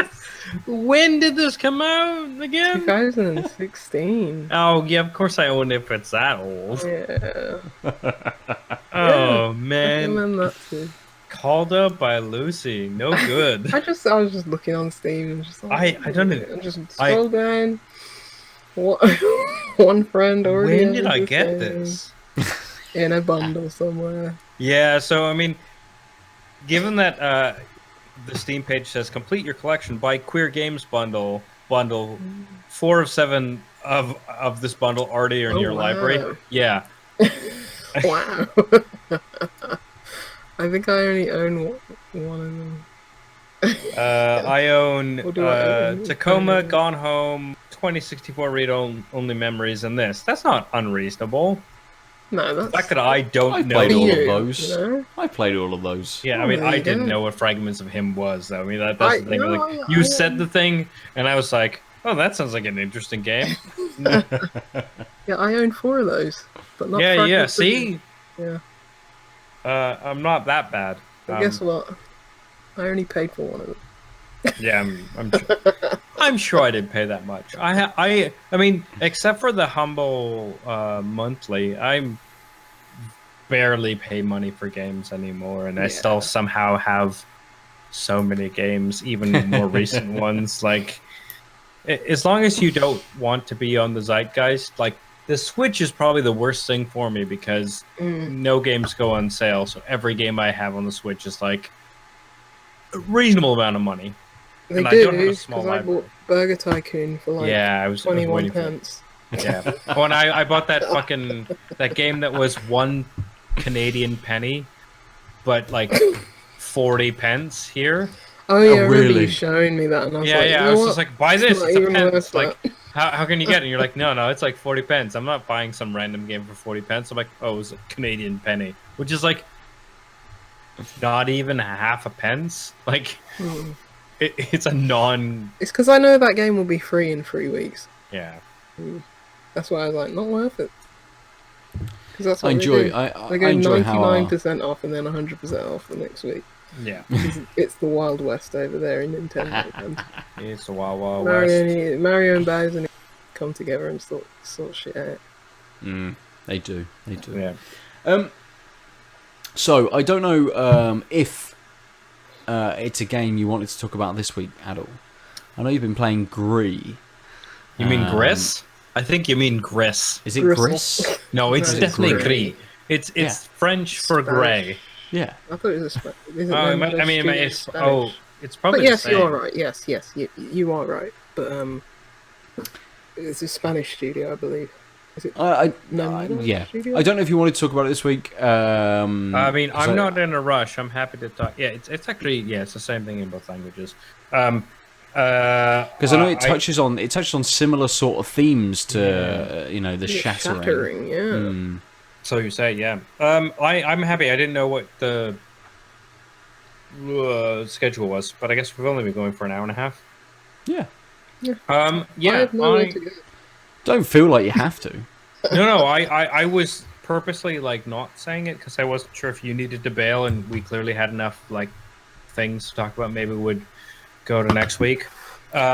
Well, I mean, it's completely up to you. We can save it to next week. Let's fucking so talk I've about got it again. I don't think it's going to be the next game that I have time to play. So it's going to be further down the line. Not yet. No. Okay. To be honest, it's not something you can really spoil. So no, I'm not worried about spoilers or anything like that. Yeah. I mean, I was hoping when we talked about it that maybe you would like experience the first 5 minutes, because honestly, that's all you need to kind of get the vibe. Not to say that that's all there is, but like you get what it's doing. I agree. Yeah. So I played it to completion. It's like I cannot spoil the story for you because I don't exactly know what it was. You know? Yeah. I mean, I played it. I probably played 2/3 of it. I think maybe let's like carve out half an hour for next week to play, because I think the things I want to talk about it you'll understand after half an hour, and then all three of us will have like talked about it, or have experienced it. I'll also try and finish it that way. Like Lucy and I can bounce a little over. It's just not a linear needing to finish game unless it grips you. So like, I think it'd be worth us talking about it, having us all like experienced past the prologue, and like basically, because you get it after that point. After the prologue, and maybe basically when you get the first new moveset thing.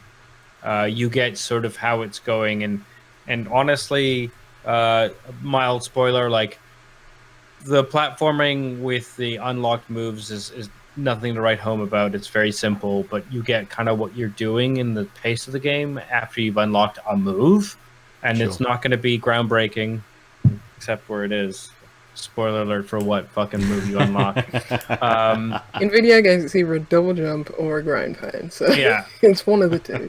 So, but like, I think it'd be worth us all being on the same page on that, because it doesn't take long to get there. Like, I think I've put 2 hours in, 2.5, and I'm at least, like, from what I understand, like 2/3 of the way through. Like, I have 3 of 5 colors. Like, it's just I could talk at length about like little things, but given that it's not new, it'd be worth us all having some like tangible exposure.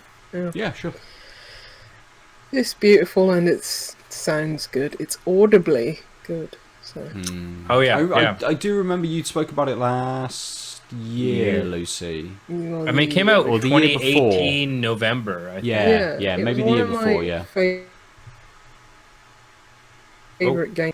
Yeah, it's just, as Aadil said, the platforming's nothing revolutionary, but I really liked the look of it. I really liked the how it sounded, and the story was very vague. It's like, I think it's a combination of the visuals and the music. Yeah, it's like, I can get something from this. There's like a real deep version of interpreting things based on the minimal prompts you get. Like, basically, spoiler alert, it doesn't tell you what's going on, except for when you happen to hit the right statue or whatever, and then it gives you like a Chivo that has a descriptive, like, oh, I think this is what the character's going through. Yeah. Right, okay. And I know I've missed Chivos based on that, but also it's kind of, we'll get into it next week, but like, let's deep dive into it next week. Yeah, and like I said, I think if you can just squeeze out half hour to 45 minutes, you'll be able to. I'm sure I can find that. Yeah, you'll be able to fully participate. I'll finish the game by next week, because I don't think it'll take that long. And what platform are you playing it on, Aadil? This thing. The switcheroo. Yeah. The swash. So I mean, basically what prompted this discussion is, for those of you listening and or watching, it's one of the Humble Bundle monthly picks of April, and I knew Lucy had finished it, and I had bought it a few months ago for real cheap on the Switch, and then I got a free code. Well, free. I got a Humble Bundle monthly code on the PC, and I was like, oh, I'll just give it to Ben, and then all three of us can talk about a game. Which hasn't happened since God knows when. No, I'm sure it's not It happened. that Yeah. I don't know. long ago. Yeah, Probably I not. just mean it doesn't happen. Filament. Yes. Filament a few weeks ago. The game where we all got free The game codes we for. were all got free codes, yeah. Which has now released, actually. Oh, yeah. Another game I need to go back to, because that has fully released. Yeah. Oh, this yeah, I week. would love to. My problem is the last level I died on, or I quit on, it wasn't like bugged. I was just like, I don't know what to do. Yeah, yeah, absolutely. Just like I talked about Fold Apart last week. My brain just can't comprehend that, so I cannot play that game. I'm not smart enough. And my brain in these ways. I've always wondered about puzzle games, how they come up with these puzzles. Is it like, have they got like a genius Rain Man on every single team? And it's just like, yeah, do this. It's like, I don't know. Hopefully there'll be some walkthroughs. Yeah, except so my problem, I think they'd be path throughs. My problem is that I think I'm just an asshole to myself. Like, I feel like why play one of these games if I need to just follow a path through? Because then it's just, can I input left, right via the path? Like, I don't know. Maybe it's because I'm seeing it too black and white. I think the key is, if I'm stuck on a level, it's okay to get a walkthrough to pass me that level. And the next level, I don't need to use the walkthrough. That's probably what's going wrong in my head. Yeah. Oh no, that's fine. Yeah, just that kind of imposed barrier that you've sort of put in that kind of just stops you. Well, yeah, and also the side, like, the idea that if I've started to use a walkthrough, I guess I'm using a walkthrough, and it's like, no, you could just be like, I'm stuck. I'll outsource getting unstuck and then move on. Yeah. I do that all the time, and it's fine. So, if we're not talking about another game, and I don't know whether this is something that maybe we'll touch on next week, or Aadil, you want a bit more time on it. I was going to ask, you've been playing more games. You've been spending time on lots of different. Yes, you, sir. You've been spending lots of time on different experiences, different games. Yeah. What, you know, it's been a little while. It's been a minute. Yeah. What has broken you back into it? Is there an easy answer for that? Yes and no. So like March 24th was when I officially became a Doctor of Philosophy and Philosophy. I got the like no more hoops, no more jumps, no more whatever, no more administrative barriers. I haven't got convocated on a stage, but I've been awarded a degree, and a lot of my life, for various reasons we won't get into, over the past God knows 2 long years has been like struggling with getting that goal and feeling like doing things not towards that goal was bad. Then we compound that with a global pandemic, and like there are things that I should be doing, but it's like, oh, what I should be doing post graduating is like applying to jobs. Turns out COVID means hiring freeze. Fuck. Yeah. So it's like, and after like weeks of just trying to fill space, it's like, well, no, YouTube and Netflix, and like when I'm guilty about wasting time, things like that are really good, especially YouTube, because I love film, but I don't watch a lot of movies anymore because it's 2 hours wasted when it, wasted. But enough time has passed where I'm just bored with short run escapism. And then I kind of jumped to like, I could watch films, but also those are shitty too. Oh, right, I like video games and I'm doing nothing else with my life. Why don't I just play a game? Like a lot of it is like my own mental like barriers getting over, and then also things like one of the reasons why I was like, shit, Lucius play this game, I own this game, I can give Ben a free copy, and it's a 4-hour game. Yeah, it's like, I know that for me, it's not that I don't like long haul games, but I definitely need to re-ease into them because I still have some guilt about what should I be doing with my time, but also my sleep schedule's broken. Yeah, you can't wake up for them turnips. I literally for 3-4 weeks, I've been like, I understand that in Animal Crossing, you need to wake up before noon, find someone on your island and spend all your money to buy turnips if it's a good price, or talk to your friends. And I have not been able to be awake even close to noon. Like, that's the life I'm leading. But like, so like the COVID shit is why I kind of just lost track of FF7 Remake. Like, that's just, I like the game, I like it a lot. I've just lost track of it for a week now, almost, in a way that I didn't think I would, because the world's kind of broken. Versus in the past, it would have been like, I shouldn't play this. Now it's like, oh, I didn't notice that I haven't turned on the PS4 or tried to stream it or whatever. Well, that's... So... Didn't expect that. Didn't expect that. Yeah. I thought you'd plow on through. To be honest, what like the key is, the pandemic has encouraged me to not get out of bed, and with the Switch, I can play a couple hours of Gris. I can play my daily Animal Crossing, and then deal with getting up. Like, my sleep schedule is so fucked that, like, I'm going to bed more than 3 times a week. Either I'm awake at 6 a.m. for multiple reasons. It's either I haven't gone to bed yet, or I've gone to bed early and then woken up again. It's never I went to bed at 9 and now I'm waking up casually at 6. So like the whole thing is like, it's messed, but like I feel like I'm getting to the point where I have a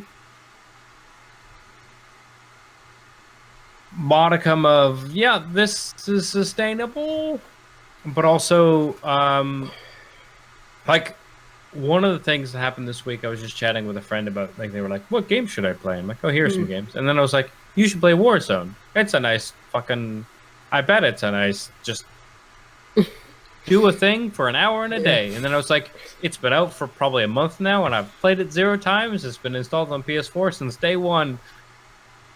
I should just find some time to just play a game and not worry too much about at what level will I need to talk or record or stream or whatever. Or, you know what? It's 10. I've had a few drinks. I'm not going to bed. My sleep schedule is fucked. I'll just play a game with whoever is around.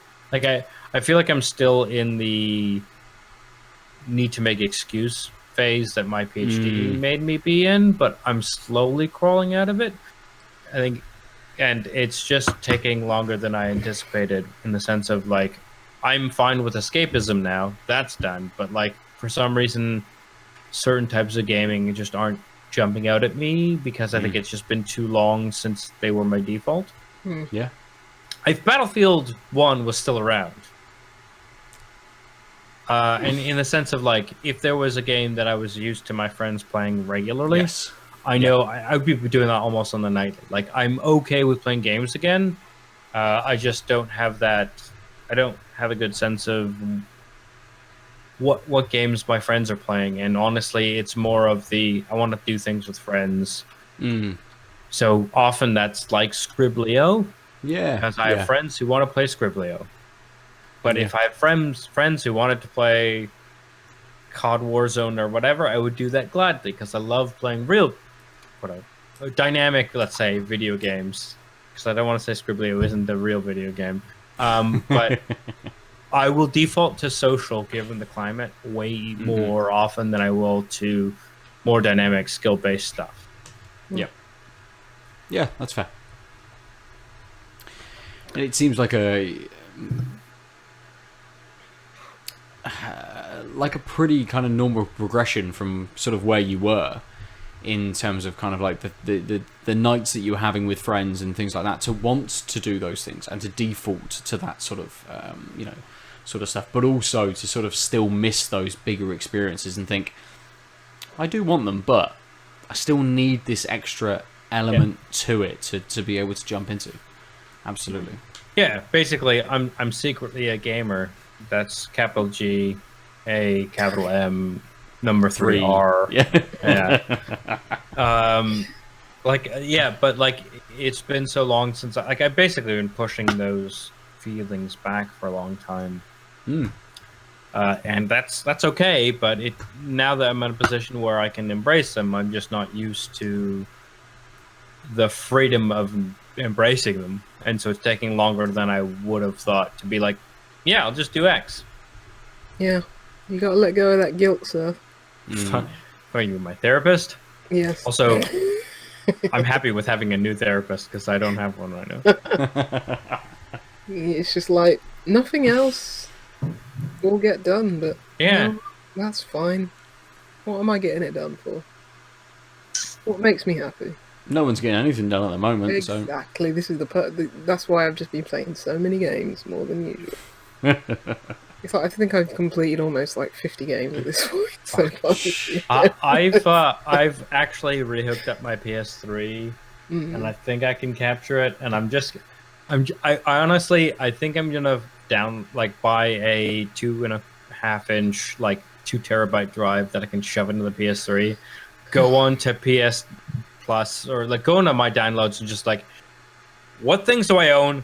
Put them on the machine. Let's find out what fucking random shit I own on this weird platform. I think that we just and put them all there. Just yep. And then RNG. This is the one I'm playing now. Who knows? Get out your Vita. I get out my Vita as if it was ever put away. Come on now. True. My biggest complaint the only about thing ever used in the last 5 years. My biggest complaint about the Vita is that I can't easily plug it into a thing like a TV out. Because it's got one of the best versions of it's got FF Origins, which is FF1 and 2 in a remastered sprite thing. Mostly it's a way to play the first Final Fantasy games with minor gameplay adjustments, but mostly okay. And it's I own it, I can do this, but if I wanted to do it here on screen, suddenly no, because the Vita has almost no output options. And it's yeah. How does the PSP have better plug into my TV options than the Vita? The Vita had many things wrong with it, It's still. It did. I think it's one of my favorite portable platforms. Oh yeah, I love my Vita, but it's just now that I love my time with the Vita, but I'm happy to bury him, Yeah, that's fair. That's very fair. And that's a good place for us to finish this week. Burying the Vita officially. It's done. I'm pretty sure PlayStation have done that years ago, but we've done it here right now. Bullet in it in the first place. You equip the shovel pushed and it in the sea. You equip the shovel and then you get to a piece of grass that is flat, and you hit Y and you dig a hole, and then you hit X and you highlight Vita, and then you hit plant Vita, and you put it in the ground and walk away. That's an Animal Crossing reference. Someone on their PC presses I was thinking of SteamWorld Dig. That's great. No, that's fine. It's either or. Let's talk about our drinks this evening. Lucy, you had one drink. Wild Basin hard seltzer. How was it?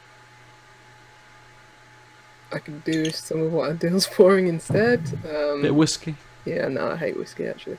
But anyway, I'd rather drink the hard seltzer than whiskey. And that's probably the best endorsement I can give it. Brilliant. No, it was okay. It's not what I drink for the purposes of having something nice to drink and having a conversation piece on this podcast. It is very much, I'm intrigued by this. What is this like? And now I know what it's like, and I know it's not for me. It's definitely something that, if I could pick it up, let's say £2.50 a can or £2 a can. I don't know how much Red Bull is. I think it's very expensive. But I think it's one something. Isn't it £5 for a 4-pack? I think I bought it for a friend's birthday. Yeah, I think it's £1.25. So £5 for a 4-pack would be. I was shocked. I was like, why is it this expensive? It tastes like crap. But if say if I could buy a 4-pack for £5, that's reasonable, I guess. Maybe a bit more because it's alcoholic, and it's why not? If I just wanted to chug them and just get a buzz on, it's just I don't want to, maybe I want to get a buzz on. I don't want to drink all my expensive beer. that'll do, Fair. and then maybe have a beer interspersed between them. Yes. Actually get some flavour now and then. But yeah, why not? But yeah, I can see why the craze caught on, because the no sugar is not, and it's only 100 calories and what a drink was fair enough, go for it. What was it called again? Wild Basin from Oskar Blues. Their classic lime drink. But yeah, I think I'd probably just rather have a slim line and tonic, to be honest. Yeah, seems fair. It definitely does. Slimline tonic and gin. You know what I mean? Yeah, gin and tonic. Yeah, we knew what you said. Gin I'd rather get that in a can. Yeah. Oh, Aadil, you're putting your beers up. I know which one my favourite is. Which one's your favourite? You tell me yours. Okay, I'm gonna go with the Brew York, the Big Eagle 2020. It just gave me loads. It had this malty backbone to it. It had this nice kind of caramel sweetness. There was a big hop sort of burn, a lot of bitterness, piney bitterness in there as well. The fruitiness just edged in a little bit. Lots of different complex things kind of going on. Yeah. The Dank Money was nice. It's a nice beer. It flows through from those notes that it gives you very well, but it's not doing a huge amount. Yep. I'm going to mirror you on that, which is I'm going to also select the beer I had before the Dank Money, which was... Pollys. It's the Pollys Pale Ale White Noise. Sorry, I've got my lighting situation isn't great because I'm clearly getting some real glare. But yeah, this Pale Ale White Noise was just again, it had some what do I want to say? It had some tropical, more pineapple-y than passion-y fruit notes and some stone fruit that were just like really well interweaved, and it was just doing that consistently throughout, and then had a slightly alcohol-y finish. Basically, you just had that bit of that sweetness, a bit of that burn afterwards when the sort of pineapple stone fruit faded, and it just was the right level of dynamic and like interplay that was interesting and melded well and had a good curve all the way through. And the Dank Money IPA, one thing I will say is it you couldn't tell it was 7.4%. It could easily be like 5.6, 5.4. Yeah, absolutely. But it kind of just didn't do enough. So it wasn't, I mean, one, it just isn't what's on the tin. It's not that dank. It's much more fruity.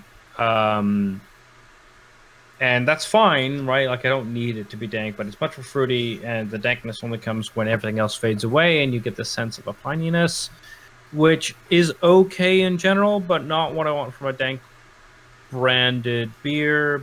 Yeah. But even if I didn't know the names of these things, I think for me the Pollys beer just had more interesting things going on while also being a reasonably singular taste. Like both these beers are essentially like there are some tasting notes and they will last the entire tasting curve at different interplays, but there's no trade-off. It's just like, this is what you get, this is what you get.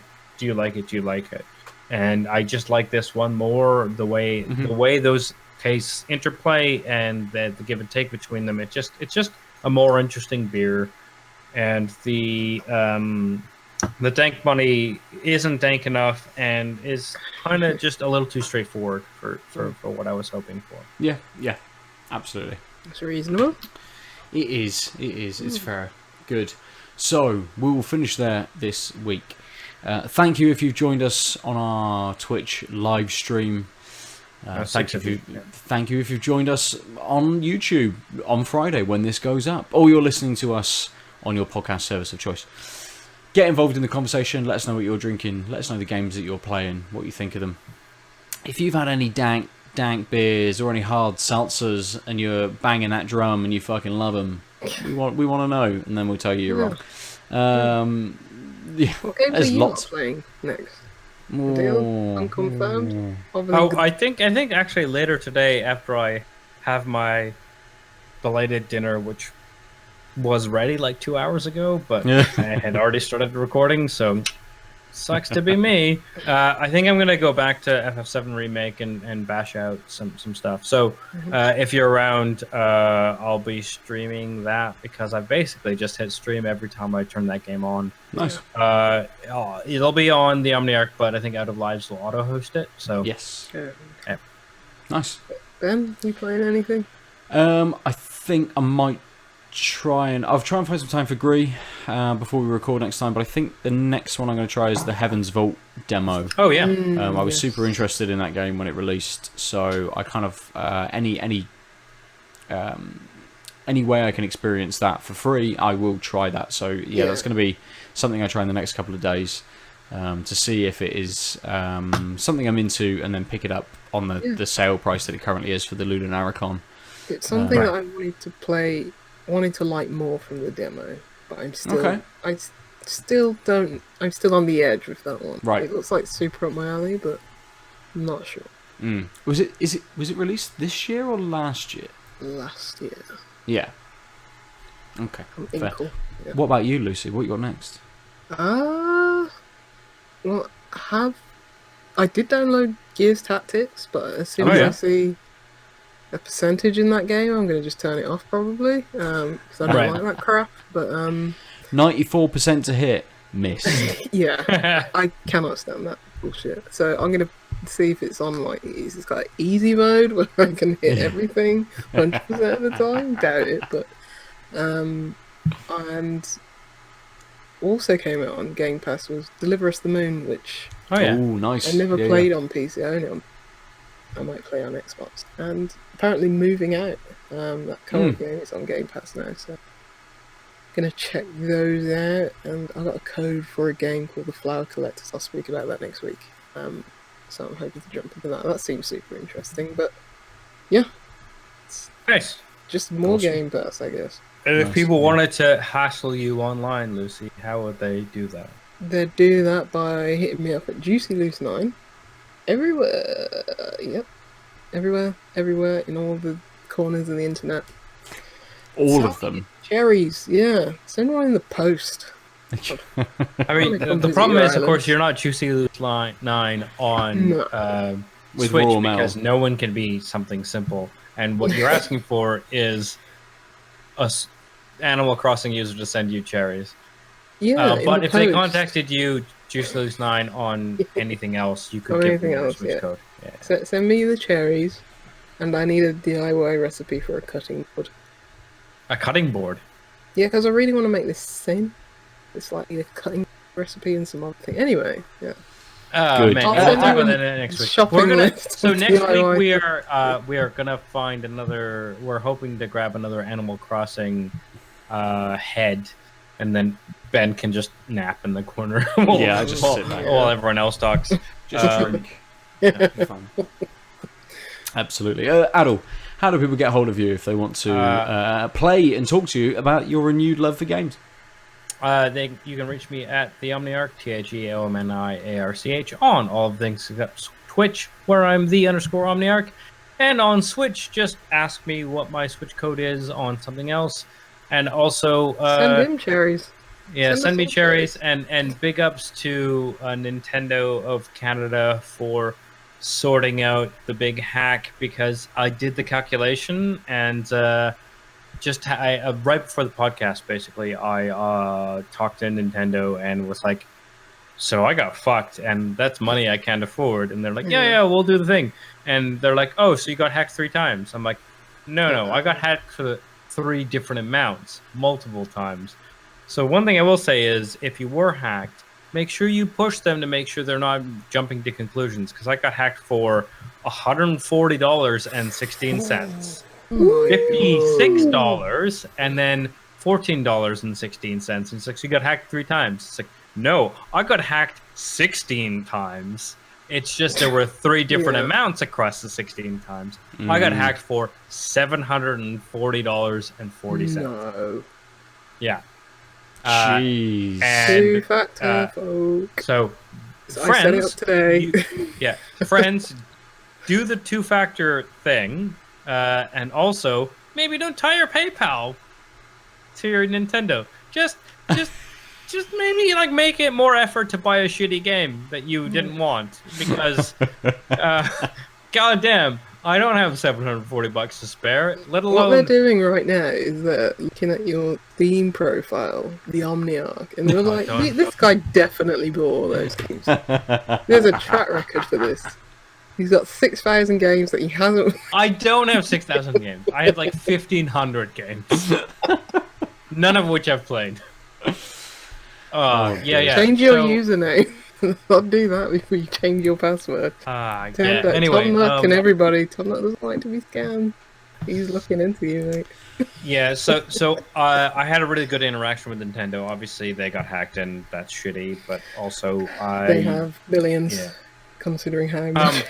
So they basically told me that it'd be a week to 2 weeks of real-time business days before I saw PayPal refund me that money. And knowing how PayPal works, it's probably just going to sit in my PayPal and not go back to my bank account. Yeah, it will do. That's going to encourage me to spend money because it's in limbo. But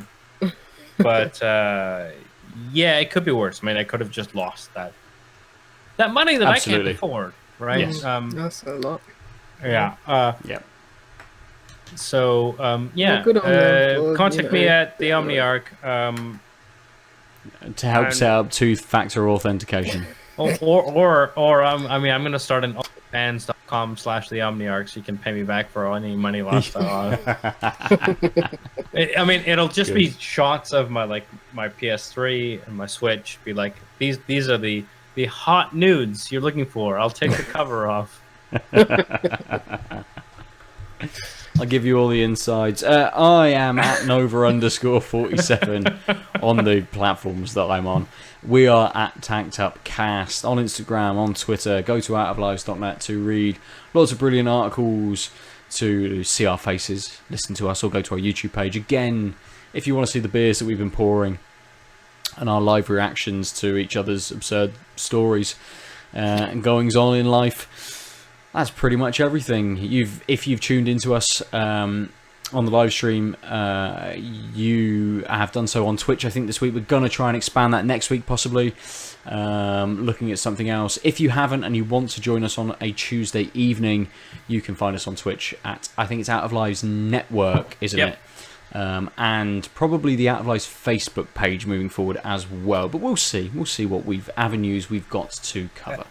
And those of you who did join us, I can see some of you have popped in kind of late, but send us a note. Yeah, hello, and send us a note on any platform, and you let us know what you want to see, and we'll try and make that happen.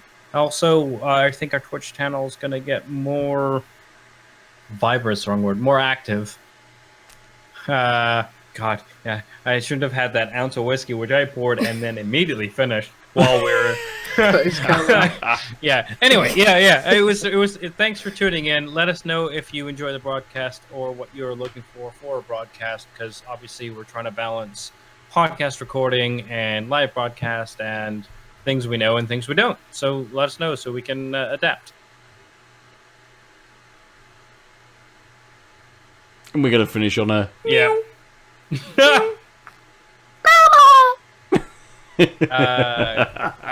dear. Yeah. Brilliant. Bye. Yep. Ciao. Bye. www.outoflives.net